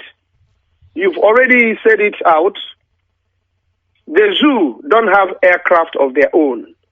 But Jonathan has 11 lying down there in waste, while the zoo are only contracting private jets to run their businesses from here to United States, from there to UK and all the world affairs. But a president who's supposed to be an example to others is hoarding jets for himself and his family. And he's talking about corruption. I don't know if he doesn't show good leadership, how others will follow him. He's talking rubbish. And I'm sure that Biafrans are listening, because the reason why we read all this news is for some of you, if not almost all of you, to know. Because Biafrans are not good at reading newspapers or listening to television or any media outlets. They are all interested in football, Arsenal, Manchester. When I was at home a couple of weeks ago, every evening, children will congregate and watch Arsenal, Manchester. And I said, what a shame that our people could be watching television. Boko Haram will just come from the back and slaughter all of them, because they are not listening to news. They are not following the world issues. That is a big problem for our people. And that is why Radio Biafra is making inroads. At least they won't read. They will just sit down and listen if they so wish to doing so. Because it's very important for our people to know about world affairs. You can dance the director. Somebody in Umar here, somebody in Owerri will not hear a news in Lagos. Then again, you can't blame them because of this epileptic type of electricity they have at home. They will get one in the morning, the next one will be next week, except and only if you are affluent enough to have generator. Then you can watch television, and most of their interest goes to CNN. They will give you false news. They will never, since CNN has been broadcasting BBC, they will never mention anything Biafra. Hausas will go and kill Christians. They will tell you they are killing Muslims. And all those are brothers and sisters who are being killed, buried. Who are they? Biafrans. CNN will not tell you. The BBC you always cling to will not tell you the truth. You will not know. That is why Radio Biafra is here, to open your eyes, to inject proper information into your eyes and into your brains, so that you will know when they say jump, you jump. Not 24 hours glued onto Arsenal and Manchester and all the rest of them. You know, Jonathan is talking about corruption. Then let me go to churches and how much they bring and take away from our people. 420 billion. That's a huge amount of money. Now, let me ask you, Director, when I spoke earlier this morning, as soon as I finished talking, there's one guy who says, whichever religion you belong to is immaterial. And then when you try to correct him, he said he cannot hear, but he can hear to talk to you. I was so upset. I said, Director, why not cut this guy off? Can you see how foolish our people are? He is hearing you, but you're trying to correct him. He doesn't want to listen. He says he can't hear, but he's prepared to project his own stupid words, trying to tell you it is immaterial. It is immaterial. 420 billion is taken away from our people. But just provide some few money into the contributions of what Radio Biafra is doing. It's very difficult. The ones contributed are being stolen by our own people. Tomorrow they go to church and go and give it to Adeboye and Komoyi and all the rest of it. Barrister, let me ask you. Yes. Barrister, it is not billion naira, it is in dollars, please. So $billion? It is trillions of naira, trillions you're talking about.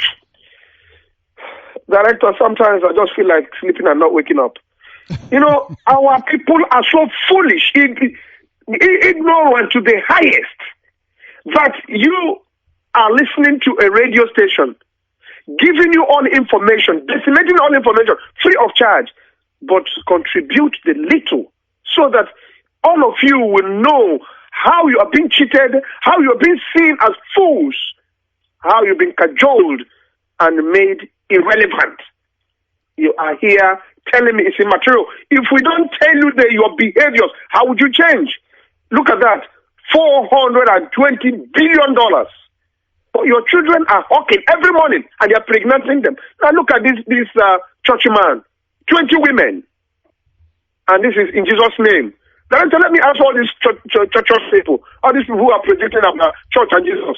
How much did Jesus Christ made when he was on earth, Director? Not he gave, he fed people, he didn't receive anything. Was he going about asking them to sow seeds and water seeds? Not at all. He was preaching the gospel. Did Jesus Christ ride any motorbike, bicycle, or on any aircraft? Not at all. He was in a donkey, not even horse. Donkey, Nyinyibu, the lowest form of transportation. So, Director, what is the meaning of Jesus Christ? What is the meaning? I am a Christian. What's the meaning of it? It is when the Greeks came, because the white man did not want to be circumcised.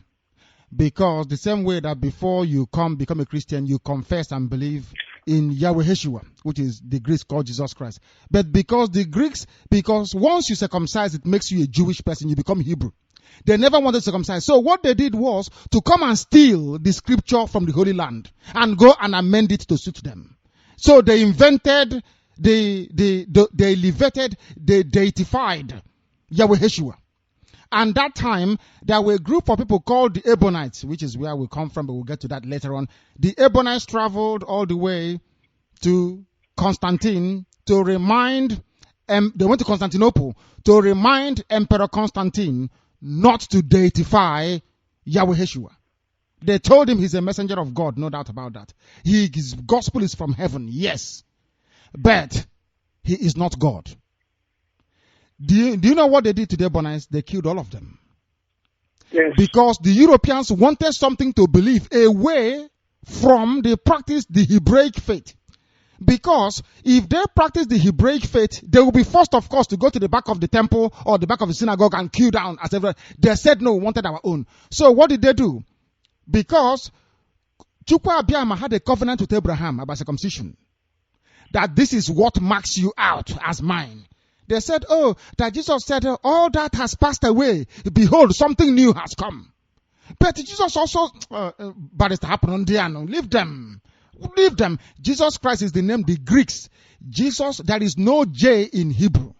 Jesus Christ is not the name his mother and his father called him. His name was Yahweh Yeshua, which means Chinazo or Chizoba. I was having a debate with somebody. Is it Chizoba or Chizobam or Chinazo? We had that debate, but it means the same thing anyway. That was what they did. They Europeanized the gospel. Now, before you can come to church, barrister, you go and first of all bow before an Italian woman carrying a child, statue, which is in the name of Mary. I'm telling you the truth. Before you come to worship Chukwu Abiyama, you now go and kiss the picture of an Italian man. Very funny, isn't it? Whereas the same Bible told us anything made with hand, you don't bow down before anything made with hand. But our people are doing it and thinking we can condone such rubbish. I don't condone it. But this is Radio Biafra, worship Chukwu Abiyama in heaven.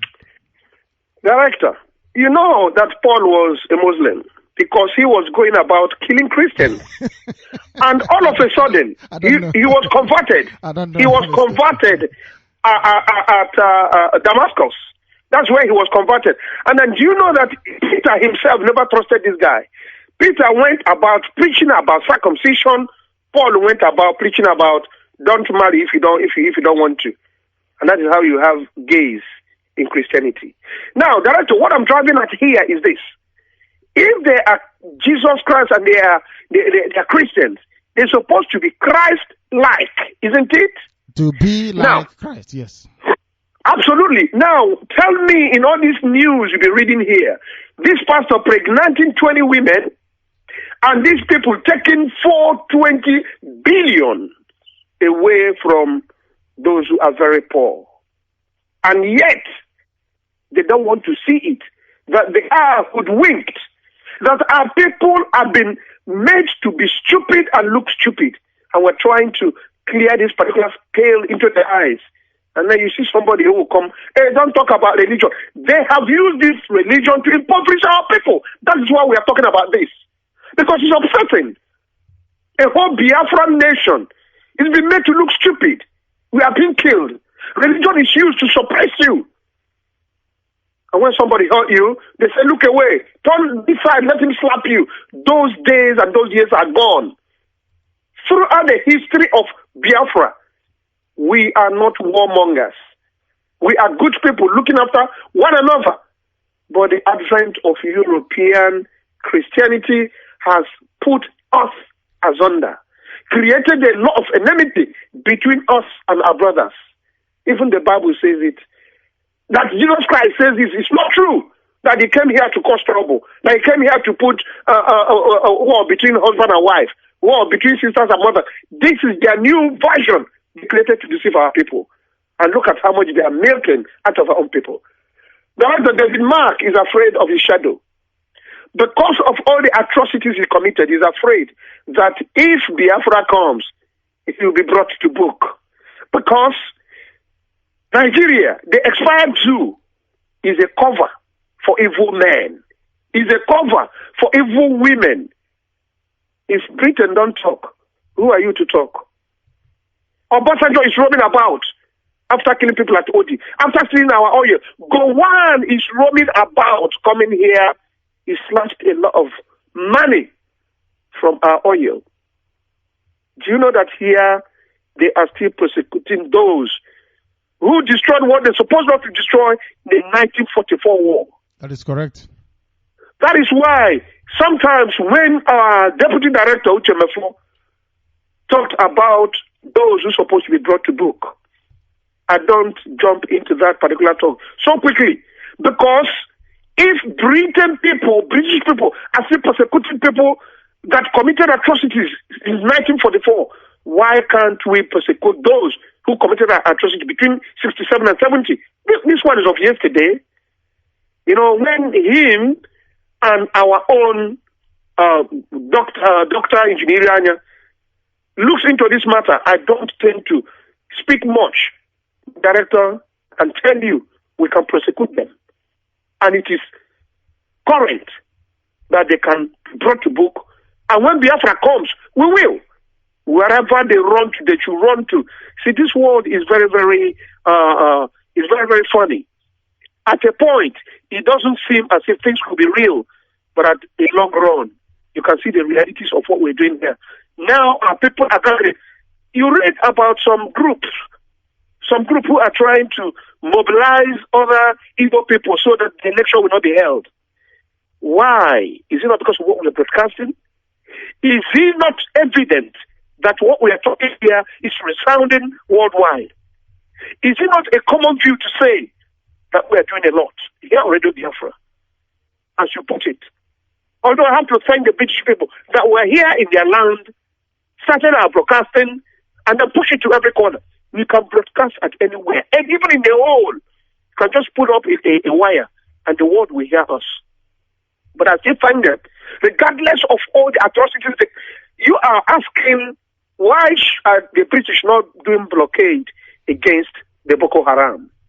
But they made sure that Biafran 6-point-something million of Biafran children, men and women, and including old parents, perished because of Kashioko. They starved us of food. They made sure we don't receive any relief from those who are willing to give it to us, especially the Irish people. They blocked everywhere. Why were British people doing so? Because their interest is in the oil. They wouldn't want Biafrans to come and say, hey, stop taking our oil. That was the reason why British did what they did. And I tell you, it's their older version. When Winston Churchill was presiding in this particular country. It's gone. It's dead and gone. Now, this president wants they always go into their file, their X-files. What has happened before, they want to put it that way. But when it comes to changing their rules and their laws, it's every day. But the ones in the zoo remains the way it is. You must answer Nigeria. Is it by force? Now, Nigeria has expired since 2013, 31st of December. It has expired. That is why when we talk with every amount of effrontery. We're not looking back. You created a zoo that has been against Biafrans. It has expired. So what gives you the legality to still hold on to what has expired? We are going by law. This is why when we talk is because we are legitimate of what we are doing, supported by UN, granted by European Act 2007.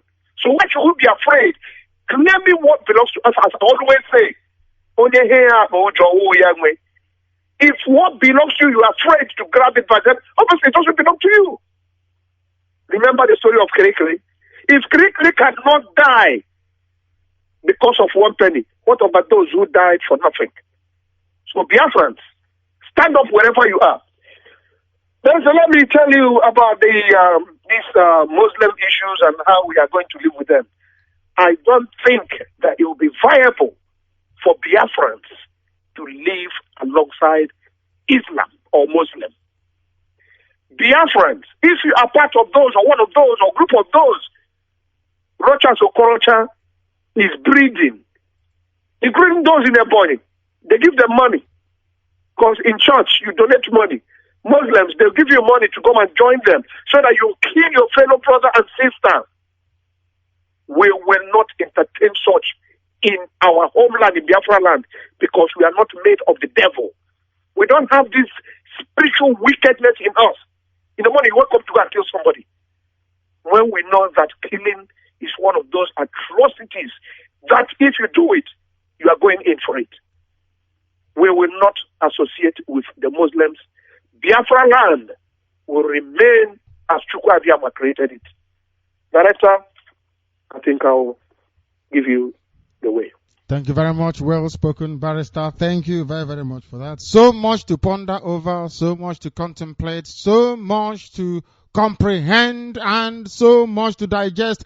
And our lines are open, and because they are open, it is our responsibility to go to the line immediately. The caller on the phone, our first caller today, if you can hear me, please start by turning down your system, please. Turn your system down. Balatea, can you hear me? Yes, I can hear you. Can you hear me, sir? Very well, loud and clear. What is your name and where are you calling from? Well, my name is Chihurumnanya Iwuchugu. I'm from Iho Ikedu. And I like to say that because I've heard you talk about, we call it Iho in our Ikedu language, but from real understanding of your preaching, my director, that name really means Ihe, light in Ikedu. Of course. Anyway, I thank you so much, director. Can you hear me? I can hear you. Please yes. Go ahead. Only 2 minutes. If As you I always say, 2 minutes. 2 minutes. Too many people on the line. 2 minutes, please. I crave your indulgence. Okay. 2 minutes. Go ahead. All right. Okay. I say thank you so much. The reason why is that the question is this. Well, we shouldn't be too much angry for those who lied to us. But we should be really, really angry for those who continue to believe the lies. Yes, they brought to us a religion and deceived us and gave us wrong names and wrong everything. Well, for those of them who are clinging to their Jesus, well, then someone is in Jesus' name pregnanting 20 women. Doesn't that tell you something that this Jesus does not act? Because if that their Jesus was really active in spirit, he would kill that man as he's pregnanting the 20 women. If that their Jesus was real, no, but all these people hold on. He is real, but he's merciful. He is real. I'm not saying Jesus Christ exists. Yahweh Yeshua existed. He preached the gospel. But people corrupted his gospel. That's what we are saying. And that corruption of the gospel led to the enslavement of black people. Black mentality became corrupted as a result of the corruption of the scriptures.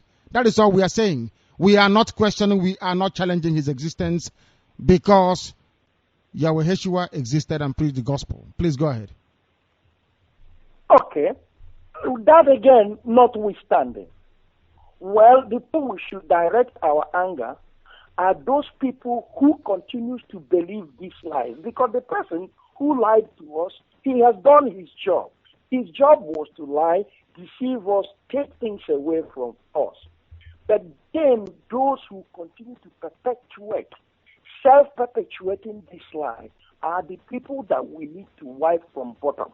If they refuse to see the light, because these are people that will draw us back. Yes, Barrister said correct. The day this Biafra comes, every single one of them going with that Muslim and Rakaba thing, not in Biafra land. It won't work because there will always be a root of starting from Ebony State and all that their Rochas group.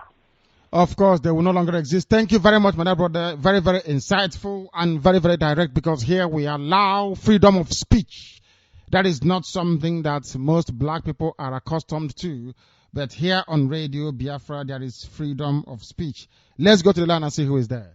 The caller on, no, they are no longer there. I don't know why they're doing that. I don't know if of course, it could be the network, because the network is absolutely shambolic. Does not work at all, at all, at all. This is Radio Biafra. We are live. We are direct. I don't know who the caller is on the phone. Can you hear me? The caller on the phone, can you? No, my goodness me, too noisy. The caller on the other line, can you hear me? Good evening, Director. Good evening. Your name and where you are, please. My name is Reverend Ike Naibe. I'm calling from Ezira in Orumba South, Biafra land. Thank you very much. Are you listening to Radio Biafra right now? Yes, sir. Thank you very much. You know, Rumba South. Please go ahead. But not through... I know, via satellite. Via satellite, yes. Yeah, via satellite, yes, sir. Yes, go ahead. Yeah. Okay, sir. Thank you, Director, my Commander-in-Chief, for all you have been doing for us. You always say we should not thank you, but I really do thank you very much. Yeah, but also. That is true. You always keep saying, may you go and continue to bless and family, sir. You say? And yours too. Go ahead. Thank you, sir. Please, I wish to announce this time. I wish to announce our upcoming meeting here in Orumba on Sunday, sir. On Sunday. What time on Sunday? In Orumba. What time on Sunday? By 2 p.m., sir. 2 p.m. And I wish to call all IPOB members within Orumba and its environment, sir, for them to come out and join the moving train. About a few days ago, I had so many callers from Anambra calling. A few days ago, some people called from Nodi. I had their names calling that they are listening to Radio Biafra. I wish to ask them to come out and join the moving train.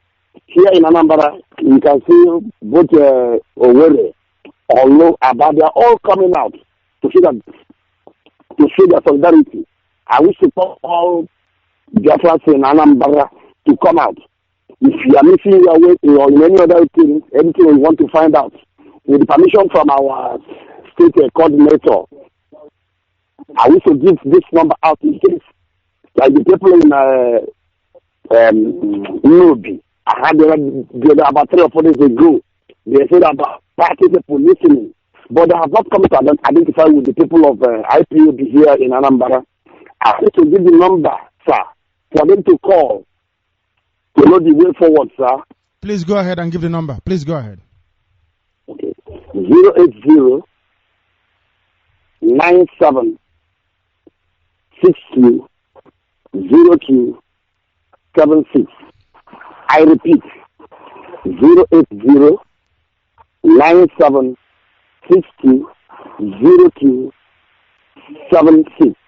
Call this number and you will be directed in a way or where and how to join the moving train so that Anambra will go up as other people. I know that the damage that as already said, the fighting of our time has done in Anambra, has made a lot of people to strike back.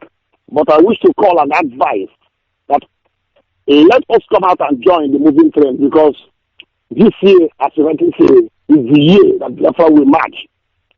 And on the upcoming meeting here, that the Anambra State Coordinator and his contingent will come and inaugurate Orumba Zone.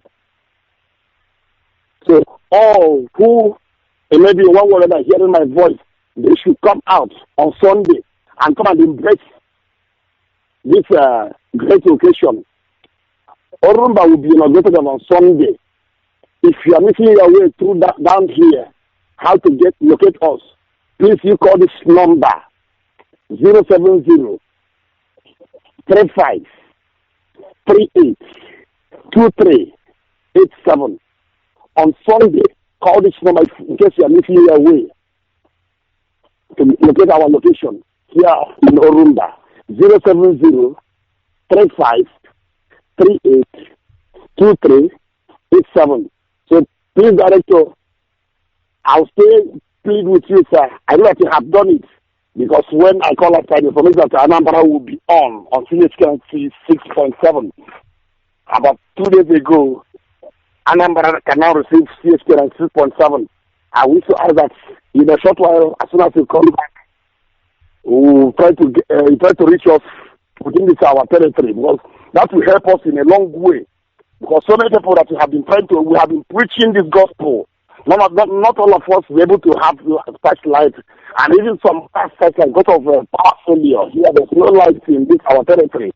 So, but when it goes to CHK, at least morning, we broadcast in the morning that I know that so many people who have the opportunity to listen via radio, via FM, in a short while, Anambra grows, the people up there who continue to work with you, who have been strengthening you, continue to protect and guide you, sir. May God bless you, sir. Sir, thank you very much. Thank you, well spoken. We have a meeting this very Sunday coming up in Anambra. And he gave you the telephone number, and we want you to call that very number, please. There will be other people as well working for the zoo. APC. We discovered them very early, and they no longer exist. So they want to come from under. They may tell you they are IPOB, but they are not. We won't stop anybody from saying they are IPOB, because Biafra is open to everybody. But if they commit fraud with our name, then they will be in very serious trouble. So be very careful who you are going to. Some of them could be working for the zoo government. You know, our people are very, very hungry, including those who happens to be in the UK as well. Very hungry people all over the place. Everybody is trying to be relevant, trying to make some money. So be very, very careful, please. If that meeting is not announced on Radio Biafra, don't go, because it's a trap. We are warning you, please. This is Radio Biafra. The caller on the phone, can you hear me? I have a caller. No, they are no longer there. They have not taken a call from Skype today, and I intend to do so. I intend to take a call from Skype if we can. Do we have? No, not at all. We don't have anyone. Let us try again. The caller on Skype, can you hear me? Yes, my director, good evening. Good evening. What is your name and where are you calling from? My name is Chijioke. I'm calling from Olo. Chijioke who? What is your surname? Chijioke Okonkwo. Thank you very much. Please go ahead. Yeah, so I'm very happy, for what you have been doing. There are points which I also want to put my own suggestion. It baffles me. It baffles me a lot, because all these things, when as a human being, I used to sleep and think about many issues concerning us. Because when you see what is happening in the zoo today, when it stains, because even right from my earlier adulthood, I used to think, because I had many frustrations, in the country. So I used to think, I said, look, whether this country is the capital of Lucifer. I used to think it around, really, before. Because there are many things, you see in this country where you don't see other places. So concerning our issue, it is high time, really, we Biafrans, we come up, we open our eyes. Because Onya Jorada Jomwe, really. So now, when you talk about, you talked about the churches, what is going on. Really, it is very, very disgraceful and very, very disgusting. Because every time you see everybody is religious, both the so-called Christians, both every Sunday like this, you see people carrying Bible up and down, but you see people the same from Lagos to everywhere, to Aba to everywhere. You see people carrying Bible up and down, but you still see people that is producing. You see the zoo producing the same set of rotten and heartless fellow. Even when you are calling the zoo animals, it's very light. Animals, when you watch National Geography, you see how animals, their behavior. Animals, when they kill for food, and they are not greedy, because when they eat their fill, now they leave it to others to eat. That's correct. That is to their fellows. But you see in the zoo, you see people, they are insatiable. They cannot be filled. You see somebody stealing. The other day you made mention about somebody getting $15 million every day, and which is truth. What is he doing with all this kind of money, man? Putting it in outside banks, whereas people inside the country are suffering. Some people cannot even have 3 square meals per day. Now, tell me, the person, please, if you can be using the word pig, calling them pigs instead of animal, because you are doing them good service by calling them animals. Honestly speaking, because when you see right from the head to toe of everybody in the zoo, you see that we are worse than animals, because animals doesn't behave like this. How can you see all these people? They travel abroad, they see how other countries are being built, they enjoy it, but when they come to the place, you see, look at Aba built in a dustbin. So that is. Don't insult dustbin, please. Aba is worse than dustbin. Thank you. Thank Aba you very much. is worse than dustbin. Aba is awful. Thank you. It's the same. Look at, since I was born, although I was born after the war, but since I was born, any person that come, any president or any person that want to come, he's still talking the same thing. I'll give you water. I'll provide for you light. It's very shameful. From how many years, how many decades? When you go outside country, you see people. They are no more talking. These are things people enjoy. The people now talk about ideas. Here they are fighting every time for money. Every time, even in the members of parliament, they will be talking how to increase their own salary, their accommodation, this and that. All is about money. Nobody talks about ideas. This is very, very, very regrettable for a zoo like this. So another thing also, I can mention about this so-called Obasanjo. Obasanjo have nothing, no lesson to give to anybody, because after all, when you look at Obasanjo, he manured the land for this Boko Haram. People don't remember. People forgot that Obasanjo manured the land by allowing Sharia under his rule. When some northern states are asking for Sharia, he give it to them. And the statement he made that time, I quote him, he said, Nigeria is not a secular country. Nigeria is a multi-religious country. Look at a person like that. And now he's coming, trying to give us. These are people that are supposed to be in jail, cooling their feet. If it is in their grave, what is jail? The Exactly. The likes of Obasanjo, Babangida should be shot dead. Jerry Rawlings killed them in Ghana, and Ghana was progressing until an Awasa man came in again. They should not be shot. In any revolution, you kill all of them. You don't leave them to stay alive, because they are the bad eggs in the society. They will always be bad. Never ever change. Exactly. But these are people going on impunity. They still come around to teach us, the intricacies of democracy, this and that. You become fed up. I'm here in my place with my solar energy, because there is no light. You understand? So all this, you contribute. It frustrates people. People are frustrated. That is why people can be bought for a peanut. Also, when you talk about another point, you talk about our pastors. You see, what I observe, because I used to make my own personal observation. You see that the Igbo people really, they are sidelined to scrambling for scrums. When you look at many spokesperson or spokesmen and women in many government parastatals of Nigeria, you see that they are Igbo people. You know, many people don't observe that. Even, for example, the spokesperson of the Lagos State Police Command is an Igbo woman, Ngozi something. When the people, the Hausa people, they will commit. They will do everything. They will use Igbo woman, Igbo person. He will come out and become a spokesperson. He will talk, and the whole hatred will be on her. This is something political which we have to look into, because these people, they are using us. Look at in every facet of our government. Look at our footballers. In the 1994 people yes, of glory. Round up for me in 1 minute if you can, please. Okay, there are too many people calling. Go ahead. I'll do that.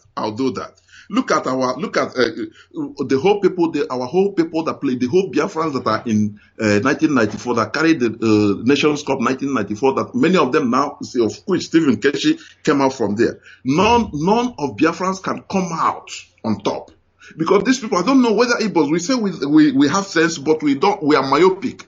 Once you come up to a level, now, everything dies up and no person will give you that opportunity. So what I'm saying in effect is, dear fellow Biafrans all over the world, this is the time for us to rise up, and for rise up for good, so that to our own benefit and to the benefit of our children. Thank you very much, my director, and good evening. Thank you very much, and also good evening to you. Thank you very, very much. We are going straight away to the other line as well. The caller on the phone, can you hear me? This is Radio Biafra. Your name and where you are, please. Good evening, sir. Good evening. Yeah, my name is Prince Oje Kano. I'm calling from Edha in Afikpo South Local Government in Biafran land. Thank you very much. Go ahead. From Afikpo. Go ahead. We are not receiving. I'm not receiving Radio Biafra now. Since that morning I tuned it, I didn't get it this evening. I tuned it, I didn't get it. I mean, no, we are working on it because we want it to be on all the time. So we are, as we said, we were not happy that they didn't turn it on the other day. So we are moving it from where it was before to a place where we can have people man it, so that it can be like Owerri as well. So that is why very, very shortly by tomorrow morning, we know for certain that Abba will work. Okay. I'm very, very happy for what you are doing. Thank you. Thank you very, very much. Thank you for that. This is Radio Biafra. Our work is endless. We are continuing. We are unstoppable. Simply unstoppable. The caller on the line, can you hear me? Yes, I can hear you. Good evening, sir. Good evening. Your name and where you are, please. My name is Samuel Abraham. I'm calling from Enugu in Biafran land. I've been receiving the broadcast in Enugu, and it is loud and clear. And I've been able to tell so many people about, the Radio Biafra. Thank you very much. Sir. Thank you. Yeah, please, but I have an appeal to make. Go ahead. Yeah, my appeal is that this media should be for ideas, noble ideas.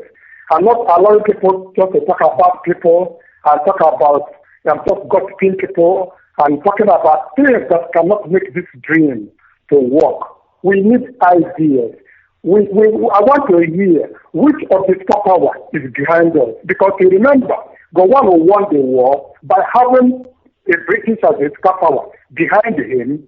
And supposedly he sold the oil in the Biafran land to the British people, and so the other one that is at Bakassi to the Cameroonians in order to block the supply to the Biafran land. So these are challenges. What is our new ideas? So that we don't mess things up. Because if this goes wrong again, automatically they will wipe us out. Hold on. Who will wipe you out? Boko Haram? Or is it England that will wipe you out? Or USA will wipe you out? Who will wipe us out? Tell me.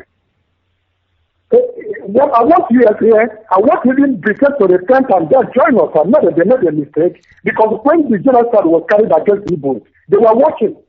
And Ojukwu was so provoked that he did not plan. And then declared a republic, and we were pleased. I still remember the Civil War as if it happened yesterday. Because I watched even the war live, while we were hiding in the bush. I saw the atrocities of the war, but none of that still reflect in my mind. And I wouldn't want such a thing to happen to the both again. So I want to hear about ideas. I want to hear about how much we are affected, and I want us to minimize the information we pass out.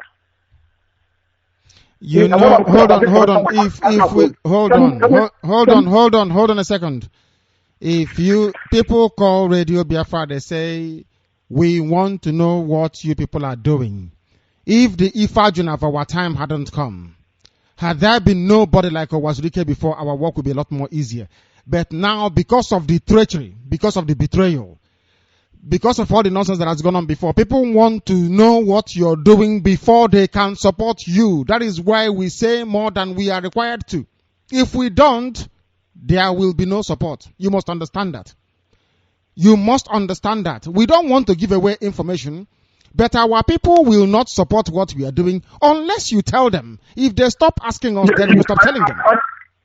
I agree with you, sir. But what I'm talking about is we are going to do this to this person. We are going to kill this person because those people who don't wish to die, they will plan. Listen. I want them to plan. That is the whole idea. We want them to be prepared. I don't believe in stabbing somebody at the back when they are sleeping. That is not the proper way to fight. There is nothing honorable about it. You want to tell them what they have done. Let me tell you the dangers with your approach.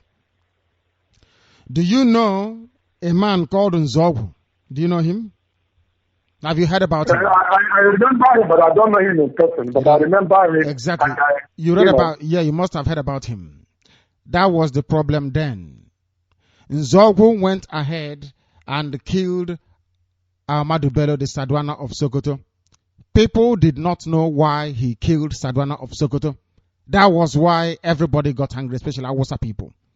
Had Nzogwu spent time telling Awusa people, those that claim they believe in one Nigeria, how corrupt Ahmadu Bello was, had he spent time telling them how bad this man is, what this man said with his mouth when he came to Sandhurst, perhaps, I'm not saying they will, but perhaps they would have understood. You are trying to do something as if to say that black people in Africa are white people who can discern and read between the lines. They are not like that. You have to spoon feed them information before they understand something. It takes about 2, 3, 4 months before something sinks in. There are people right now following Okorocha up and down. They cannot look at what Okorocha's antecedents and understand that this man is bad for them.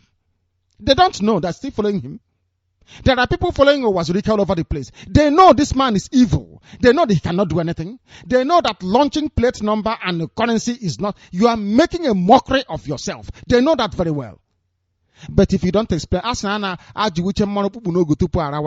is why we do things the way we do it. As I said, we understand what we are doing. Just watch and see.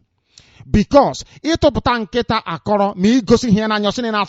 our people are like that. You have to show them what you're doing, and you need to validate everything that you're doing in their name. That is who we are as a people. You can't change that, you see. It's the problem we have to deal with. And I believe that we're dealing with it very well and coping with it as well. Therefore, thank you very much. Keep spreading the gospel and keep telling those around Enugu that Radio Biafra is live, that we are direct and humanity is listening, and that is why we are here. And we will continue to be here until Biafra comes and beyond. We are live and we are direct, and our lines are open.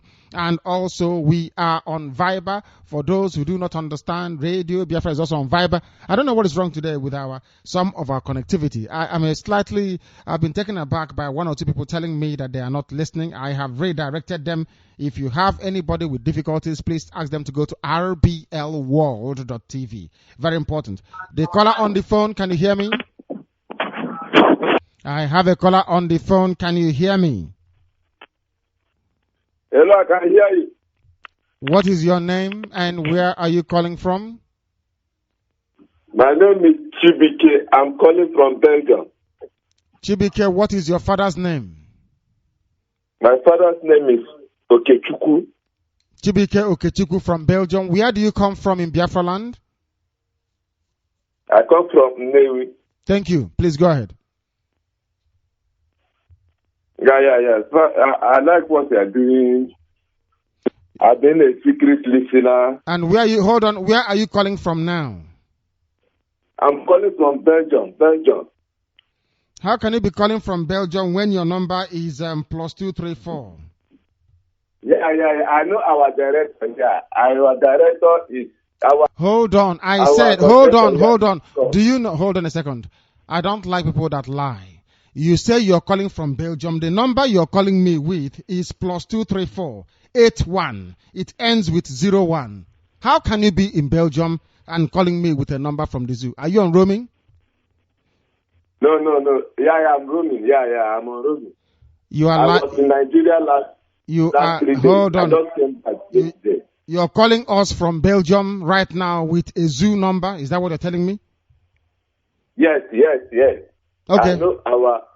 Go ahead. Yeah. What I'm trying to say is that I like what we are doing. I've been a secret listener, but I'm promising that we are marching this year. And I'm bringing out myself. In fact, I will donate my own. Let me call it a tithe that I will pay you now. Do you know where our office is in Belgium? Do you know we have an office in Belgium and that we are registered in Belgium? I don't know our coordinator here. That's very good. So it's his work, yes. So go and contact his work. Wonderful. Yeah. Go and contact his work.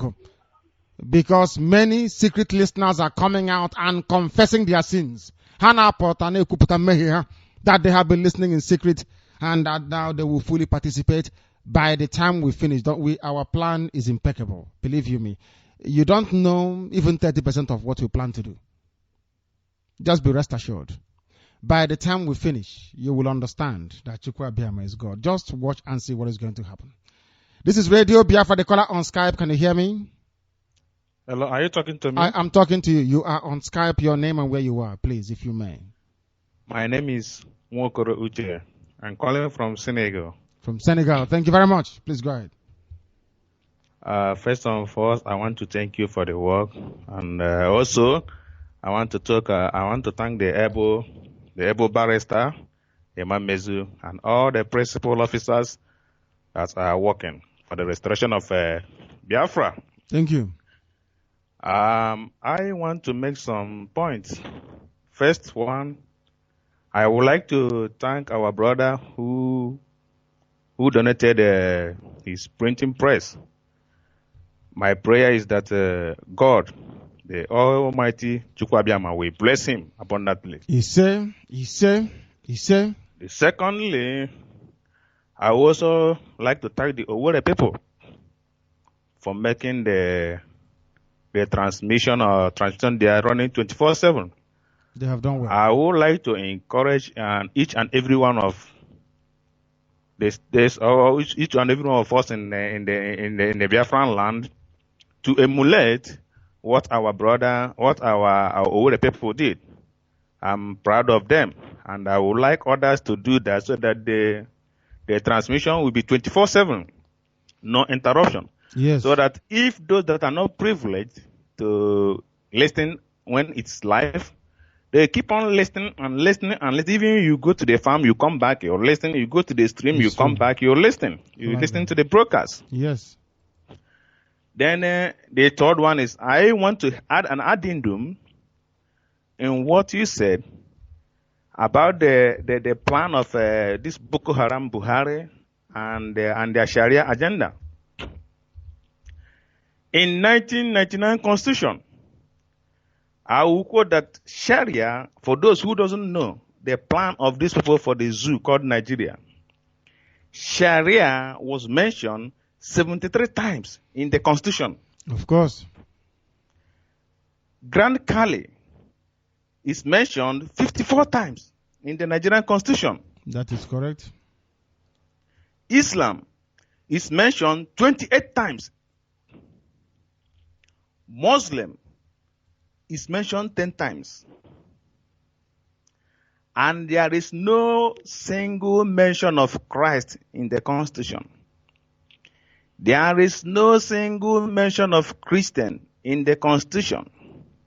There is no single mention of Christianity in the constitution.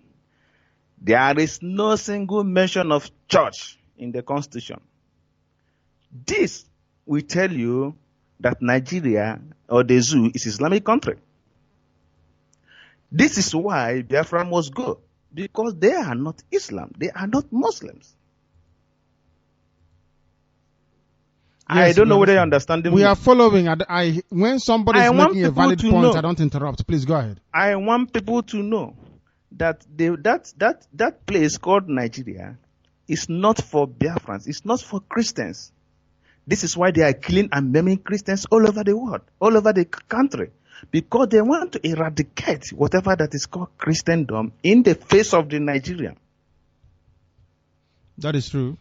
That is true. So we must do what we can do at this time for us to restore what God has ordained. That is Biafra. So Biafra must come. He said, I will still make more contribution, but I would like to stand by and let other people give their own contribution. But let everybody, this is a lesson for us to know. If you are parading yourself as an APC member, or if you are parading yourself as a Okorocha, that idiot, that hoodlum, that criminal called Okorocha, if you are parading and aligning yourself with him, know what is going to happen. They are trying to bring that this interpretation of what is written in the Constitution is what they are trying to practically to bring down to Biafran country, which will not happen. God will punish them. I agree with you. They are hoodlums. Of course they are. They are. Thank you very much for that. Thank you. I stand by my director. Please do. Please do. This is Radio Biafra. We have a caller on the phone. I wonder if this caller can hear me. This is Radio Biafra. Hello. Yes, please. What is your name? Hello, my director. Yes, please. My name is Christian Ndubisi from Biafra. Thank you. Go ahead. Good evening. Please, I want to give this number from Okechukwu, who called from Olo. Please, I want to tell him, I don't want people to stay by the side, say they are from Olo or this and that. We have meeting at Olo very strongly. And this news is listening to, we fuel our gen to give this news. And we want him to come to the meeting this Sunday. We have our meeting on Sunday, 2 o'clock. And if you need number, the number is this, to contact us around 2 o'clock. 070 85 84 17 84. I repeat, 070 85 84 17 84. Please, if you are interested in Biafra, maybe you want to support, then you come to the meeting. We need your own idea and we need your own help so that we march together, we march forward. One person cannot make a village, and we need people to gather and we make a village. Please, let him come and stay with us and give us his own idea. Thank you, my director. Thank you, my dear brother. Thank you very, very much for that. People in Olo are doing very well, I must say. I have not mentioned them that much, but Olo is very, very strong. I tell you, way, way, way too formidable. They have been doing a lot of things in secret in terms of supporting the family, in terms of making sure, evangelizing, going out and doing all that they can. So if you go around Olo now, everywhere, if you go to Nkwere, to Wangele, all those areas, it is all saturated this very minute.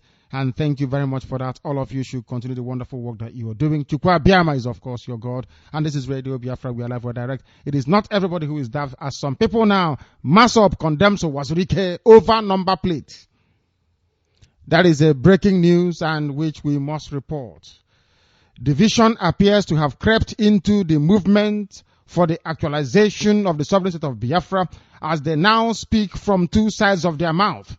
MASOP national officer told this leader, Chief Raf Wazirike, that he is on his own over number plate and license introduction, and the points they have made are quite compelling.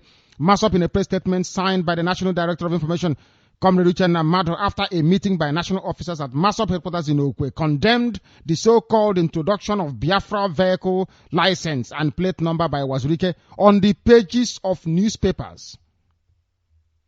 The statement read, "The leadership has no mandate of its own where people will purchase the so-called Biafra plate number or register their vehicles." Yeah, that's a very good point. I want to ask them, where is the vehicle license? Where is the licensing office for this new MASOP plate number? The vehicle licensing office. And Wazirike's car, which plate number is on the car that Wazirike is driving? It reminds me of Pentecostal pastors who are hypocrites. Jimmy Cliff sang a song and said, "Hypocrites, all of you are hypocrites." This is hypocrisy, sheer blatant hypocrisy. When you're supporting politicians and you're driving to Abuja, which plate number do you travel to Abuja with? To go and meet Jonathan, to be friendly with Jonathan's wife, Unadu uniform, peace uniform. What do you use? Our people must be able to reason properly. Very, very sad indeed. Very, very sad indeed. Let's continue. MASOP warns Wazirike to stop making caricature of the Biafran struggle. About time people said something reasonable. So there are people who can actually think in MASOP. Hallelujah. Hallelujah, I say. So some of you can actually reason.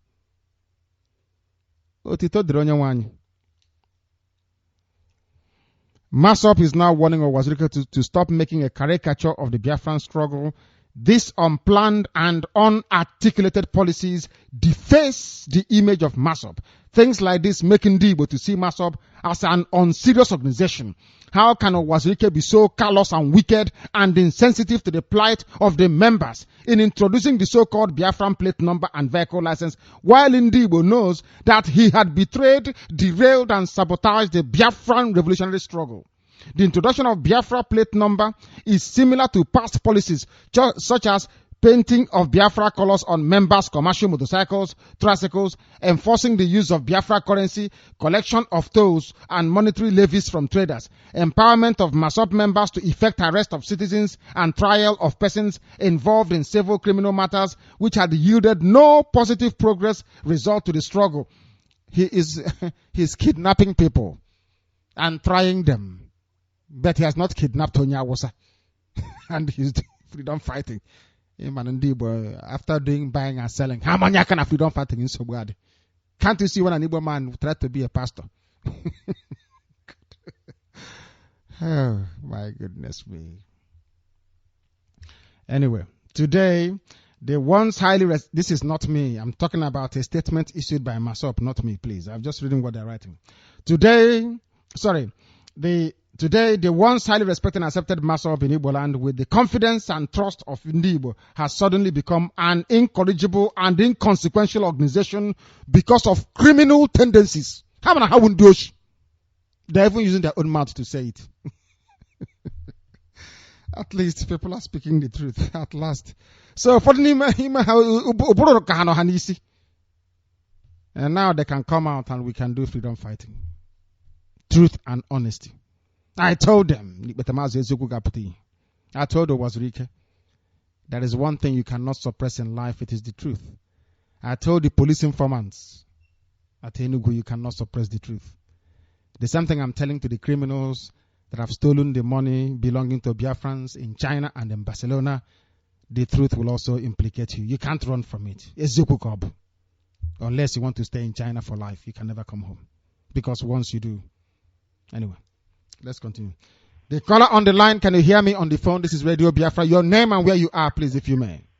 I want to know because I'm my interest because I need this Biafra something, and I want it to be, if there is any way that they can rehearse whatsoever that it will take us to be able to defend our power, our strength.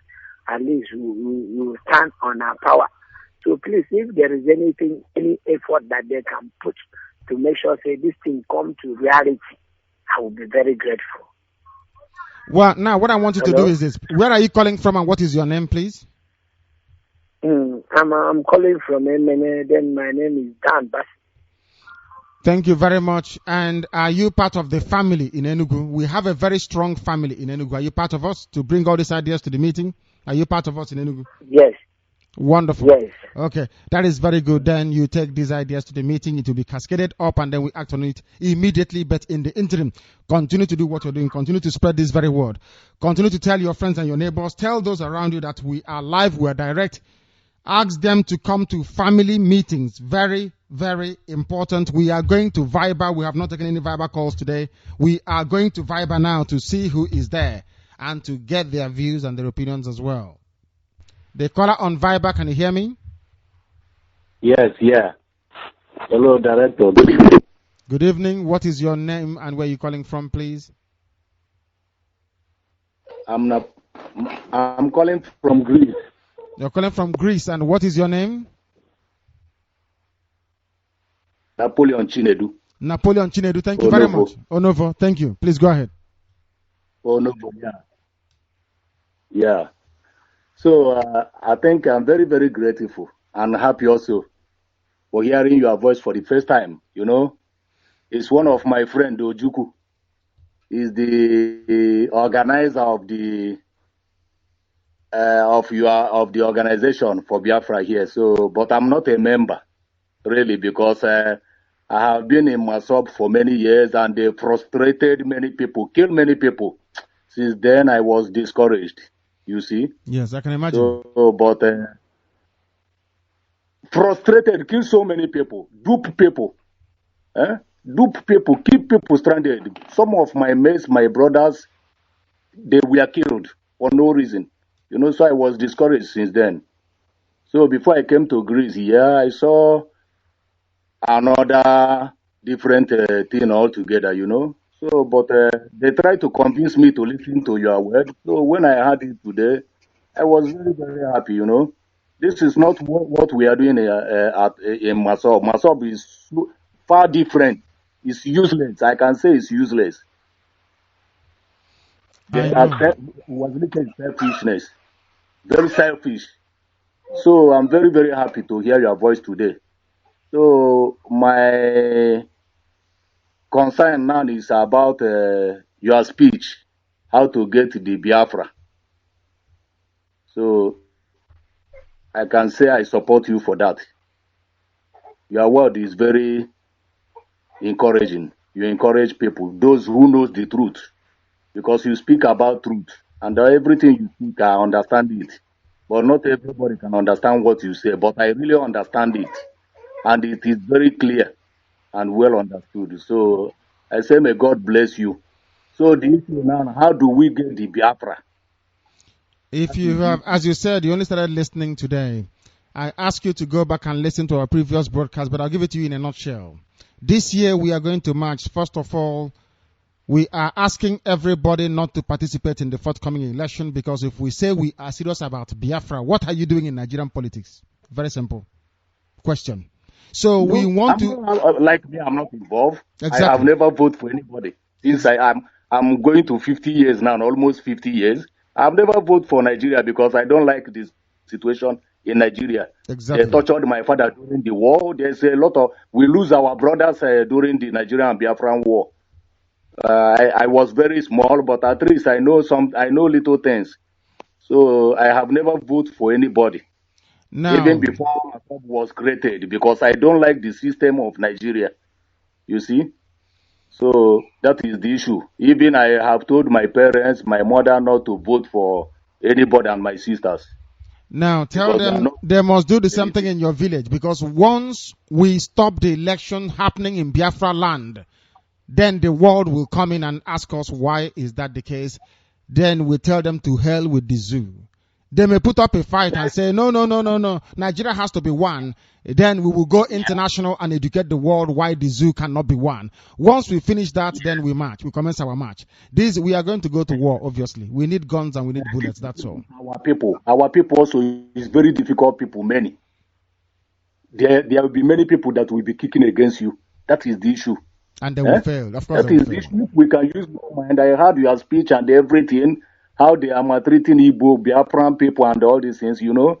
If Igbo people, Biafrans can have one mind, I think we quit from this fucking zoo. Of you course see, but the problem is that people are struggling. As we are struggling, and some people are there gossiping, saying all sort of but things. it's Igbo men will always gossip. It's in their nature. Buying and selling. It is in mercantile mentality. That is the way they are. Igbo men will always gossip. It's in their nature. If you see them gossiping, that is the way they are. It's in their nature. They will always gossip for no reason. But it's not going to stop us from doing what we are doing. If they join our WhatsApp people, we kill them. As simple as that. We have come out for a total war. If anybody thinks they can be saboteur and then come back, you are dreaming. It can never happen. They will die. It's as simple as that. We have not come that we may go back. That's not why we are here. Anybody who knows us, we only march forward. We never go back. Only forward. And this very year, the world will know how serious we are. And then a protest. This very year, mankind will know how serious Biafra is. And this year, we announce our presence to the world. Simple as that. I love your speech. Not like myself. They say non-violence, non-exodus. But they continue duping people. Duping. I suffer so much because I coordinate Benin Republic. I speak French. I write it. I spend many years there. So I spend with my money. I do everything with my money. But after everything is zero. Zero. Is zero. So since then I was highly discouraged. You know? I know. When I heard it today, I'm very, very convinced that something is going to happen. Of course it will. You watch and see what will happen. Just support the family where you are. Attend family meetings in Greece. We know what Owasirike has done. And we are going to remove all of that disappointment from the hearts of our people. Because as I told him as well. But why do they still keep Owasirike? That man killed a lot of people. I know he did. Yes, of course. We know all the things he did. And as I said, with the Legerios here, you're about to find out what will happen to him eventually. All I promise him is the Legerios are simple. Dust. I know. I'm very, very happy. May God strengthen you. And continue you too. Protecting from the wicked one. He say, if their wickedness comes close to us, they will know the God. He say,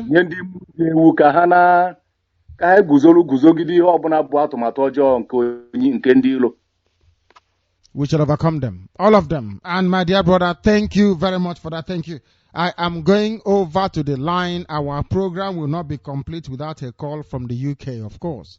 Therefore, we are going to the line, and this caller is from the UK. Can you hear me, the caller on the phone? Are you talking to me? Yes, I'm talking to you. Please go ahead. Very, very briefly, if you may. This is Radio Biafra. Yeah, I will only speak on two things. Mr. Mba David Madabuchi from Wishia. I came from Ihe, Autonomous Community, Nishalangwa, Biafra land. That's very good. I love the name. Director, I will speak on two things only. One is from yesterday's issue. There are so many reasons. Those who do not know the content of 1999 Constitution should go back there. That is not Constitution at all. And it favored Sharia.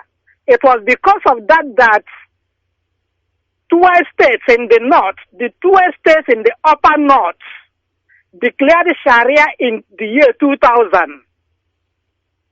The 12 states that occupied the upper north declared for Sharia and implemented Sharia immediately, one after another, in the year 2000.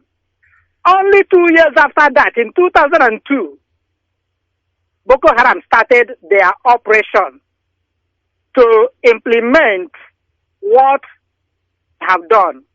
That is about that. Our people should not vote wherever they are in Biafra land. No vote. If we didn't vote, we have even fought the battle. We have declared that we are not part of them.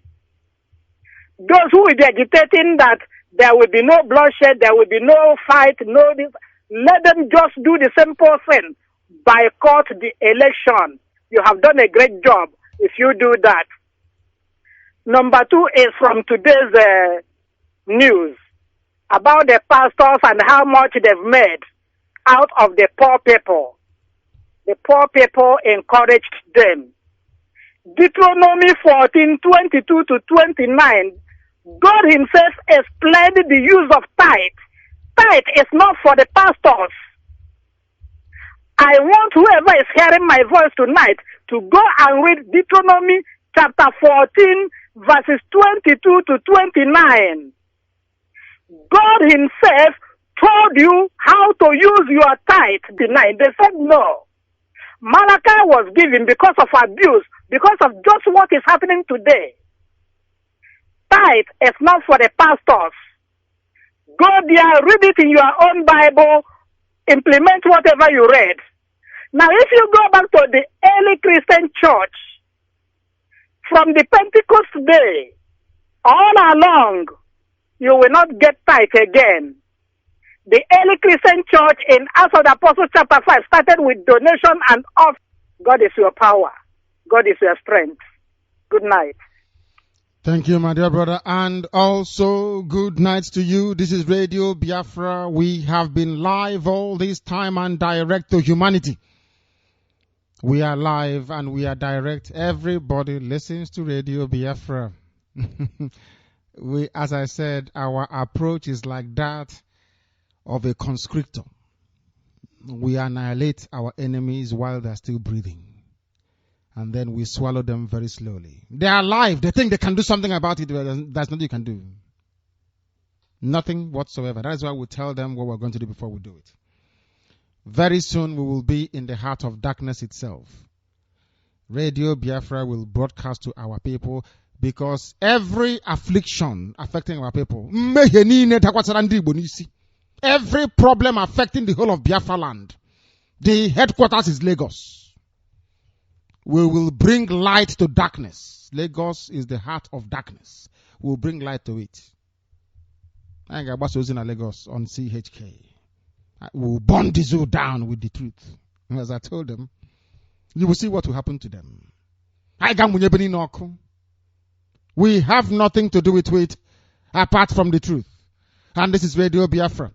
You know, sometimes we give them so much problems that they begin to tamper, they begin to interfere with our proceedings. You know that? Sometimes they tamper with us. They do. I must say they do. This is Radio Biafra. It appears as if we have somehow unceremoniously lost contact. They are panicking. The enemies of Chukwu Abiyama is panicking. They're even tampering with the land. Because sometimes they even bribe Britain to cut our signal off for some time. Can they stop us? The answer is no. It's only temporary. We are back and this is Radio Biafra. Our work is unrelenting. We are unstoppable. We are doing what is right before heaven and this very earth. Our brother spoke excellently well. If you have missed anything, this will be uploaded immediately after this very broadcast for humanity to be able to hear. We have a caller on the line. Can you hear me? Your name and where you are? Hello, Director. God bless you. My name is Ozemena. Ozemena who? What is your full name? Yes, hello. What is your full name? My name is Ozemena Ugu. Thank you. Biafran from Enugu State, residing in Cotonou, Benin Republic. Cotonou, Benin Republic. I understand that the family in Cotonou is very strong. Is that correct? The IPOB family in Benin Republic. Is that correct or am I mistaken? Are we strong or not? Absolutely. That was the reason why I have been trying the line for so many times. But this is today that I have the opportunity to talk. Go ahead, please. Go ahead. So, please, I want to know, how can I get the family of the Biafran people in Cotonou, in Benin Republic? I reside in Alada. It doesn't matter where you are. Let me see. Yes, let me see if I can find the number. I know I spoke to one of the brothers there. Now, take down this number. Take down. There is a noise coming from where you are. Hello? My goodness me. I don't know if you can hear me. This is the number for Sunday Obasi in Benin Republic. You have to call this number. Are you with me? The number is Benin Republic. Is it plus 229? Is that correct? Yes. Okay, I begin again from the beginning. This is the number for our Benin Republic coordinator. I'm giving it out here. Enemies will call, but he will know what to do. Plus 229. No. Plus 229 974 65449. Everybody in Benin Republic, including the enemies of Biafra, you are at liberty to call. It's in your nature. You are free to call and send text messages as usual, but in the end, what happens? Plus 229 974 65449. That is the number to call if you're in Benin Republic. This is Radio Biafra. Your name and where you are, please. The caller on the phone, can you hear me? Hello. Good evening, Director. Good evening, my dear brother. Your name, please, and where you are. My name is Mike Ngubo. I don't know what is going on. It is not me. It is not me at all. This is from Wabeze.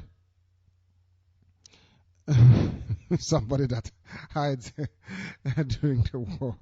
My goodness me, our people are really, really strange. Thank you very much. Thank you, all of you, for joining us this very evening. Some of the messages I'm getting is that the calls are not even allowing me to get to the messages. I need to find another means or find another system to use, because when I want to go to the Skype messages to read them, calls keeps coming in and I can't even do justice to it. This is Radio Biafra. Our Skype line is also open. And let us go to the line first of all, and then we go to Skype after that. The caller on the phone, can you hear me? Yes, can you hear me? Yeah, I can hear you. Good evening. Good evening. Yeah. My name is Nanyarugo. Nanyarugo, where are you calling from? I'm in Imo State, but I'm from Umbisa. Can I speak my language? You are in Imo State. You are in Umbisa. What is that? You are from Umbisa. You are in Imo State. I'm from Umbisa. Where are you now? I'm in Owerri now. That's what I'm saying. You're in Owerri. Please go ahead. Speak in English, because people are listening all over the world. Or you speak broken. Anyone that comes to you. Go ahead. Yeah. Can I speak my language so that other people can speak English? You can speak English language, please. We are broadcasting to the whole world. It's not just Igbo people. Can you? Okay. Let me now. I can. Let me say one thing.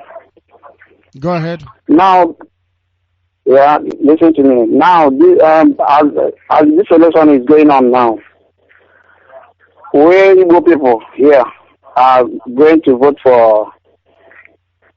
So there's some people here, some Igbo people here, we are encouraged to vote for Buhari. It is not right. So who are the Igbo people encouraging you to vote for Buhari? Who is the idiot asking you to vote for Buhari? Who is the fool? Even asking you to vote at all. We are calling for a total boycott of the election. If you want Biafra, do not go out to vote.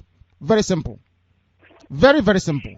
Yeah, I'm happy to hear your voice, because I called you yesterday, but I speak Igbo language yesterday. I called you. This is not an Igbo class. This is for Biafra, the whole of Biafra. I want people in Calabar to understand what we are saying. Those in Eket to understand what we are saying. This is not an Igbo class. After all, Igbo hasn't even been spiritually cleansed. That is why any association that has the word Igbo attached to it, after a while, they crumble. Do you know why? Because it is cursed. It's too much. Far away from Lagos, the heart of darkness. It is those in Lagos causing the problem. This is Radio Biafra, the caller on Skype. Can you hear me? Hello, yes, I can hear you. Please. Good evening. Good evening, your name and where you are. Yes, good evening, Director. My name is Stanley Madweke Okafor. I'm calling from Mitikins here in United Kingdom. Thank you very much. Please go ahead. I can remember on Friday last week, we met at Bilbao Airport. Yes, we did. Yes, exactly. I've just called today to tell you and also make it publicly to all Biafrans all over the world that we are not going back. We've started and we're going to finish this job. You say? We can't take this no more. It is time for us to hold the bull by the horn. Simple as that. I'm solidly behind this very movement. I've done all what I have to do. I've met up with my obligations as a Biafran. I have contributed everything that I expected of me has been done. And with the movement. Absolutely with you. Thank you very much. Thank you very much. Thank you, my dear brother. Thank you very much. And with the time now standing at exactly 10 p.m., we have to come to the end of the program today. We were live in the morning for a very long time, and tomorrow morning again we shall do the same. I am asking for all the stations, all the relay stations in Biafran to be turned on tomorrow morning, please, if they can. The time again is 9 a.m. Biafra land time and 8 a.m. here in the UK. I thank all of you for listening, each and every one of you.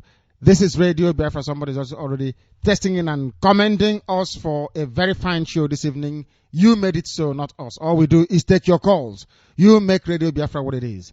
That today, even in the heart of darkness, they are now beginning to acknowledge that we are bringing light to them. At Wazobia FM, it was what we are doing throughout IPOB, all through the evening of today. And that is marvelous because it goes to show that even the enemies are acknowledging how formidable we are. And they are wondering, how are they doing this? And we say it is because we are no longer slaves. Because we now know how to worship. We now know that Chukwu Abiama is the name worthy of praise. And he cannot allow shame to befall his own name. That is where we are so formidable, honestly speaking. And nothing can stop us. You know we are coming, but when he came in, we can't do anything. Too little, too late. At least today, even Masop have now realized that Owazurike is a fraud. And it's about time they did. And for that reason, we may even welcome them into what we are doing. But they have to show their adherence to truth and honesty. We need people who are truthful. Once you're truthful, we embrace you. And together we go and get Biafra, which we have done this evening by once again reaffirming, reasserting, reinstating the obvious, which is that Biafra to us is a religion. Here on Radio Biafra is where we worship because Chukwu Abiama is God. Nothing, no, but when he hears anyị kwesịrị inye otuto ma ọ bụghị aha nsọ Chineke nke usoro ile nke ndị agha. Nothing, anything ọzọ wụzi arụsị ka ị na-efe. Because it is man or made by man. Don't allow the white people to deceive you.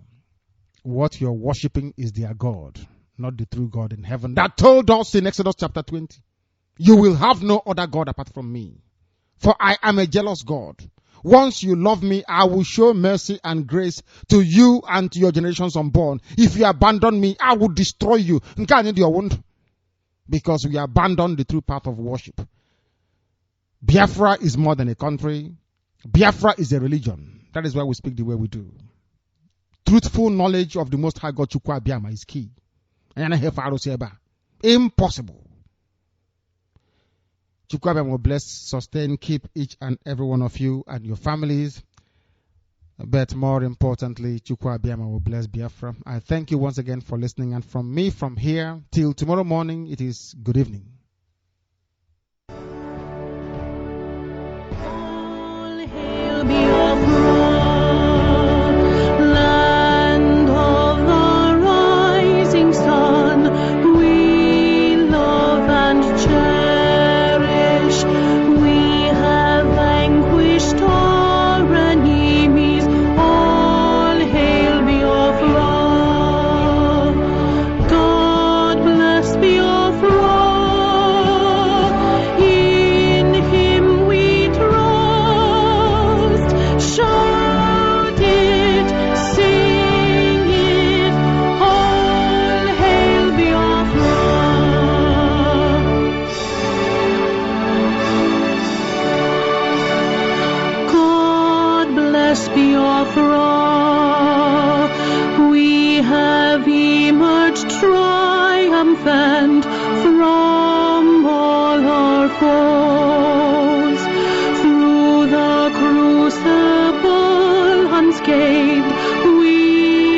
just victorious.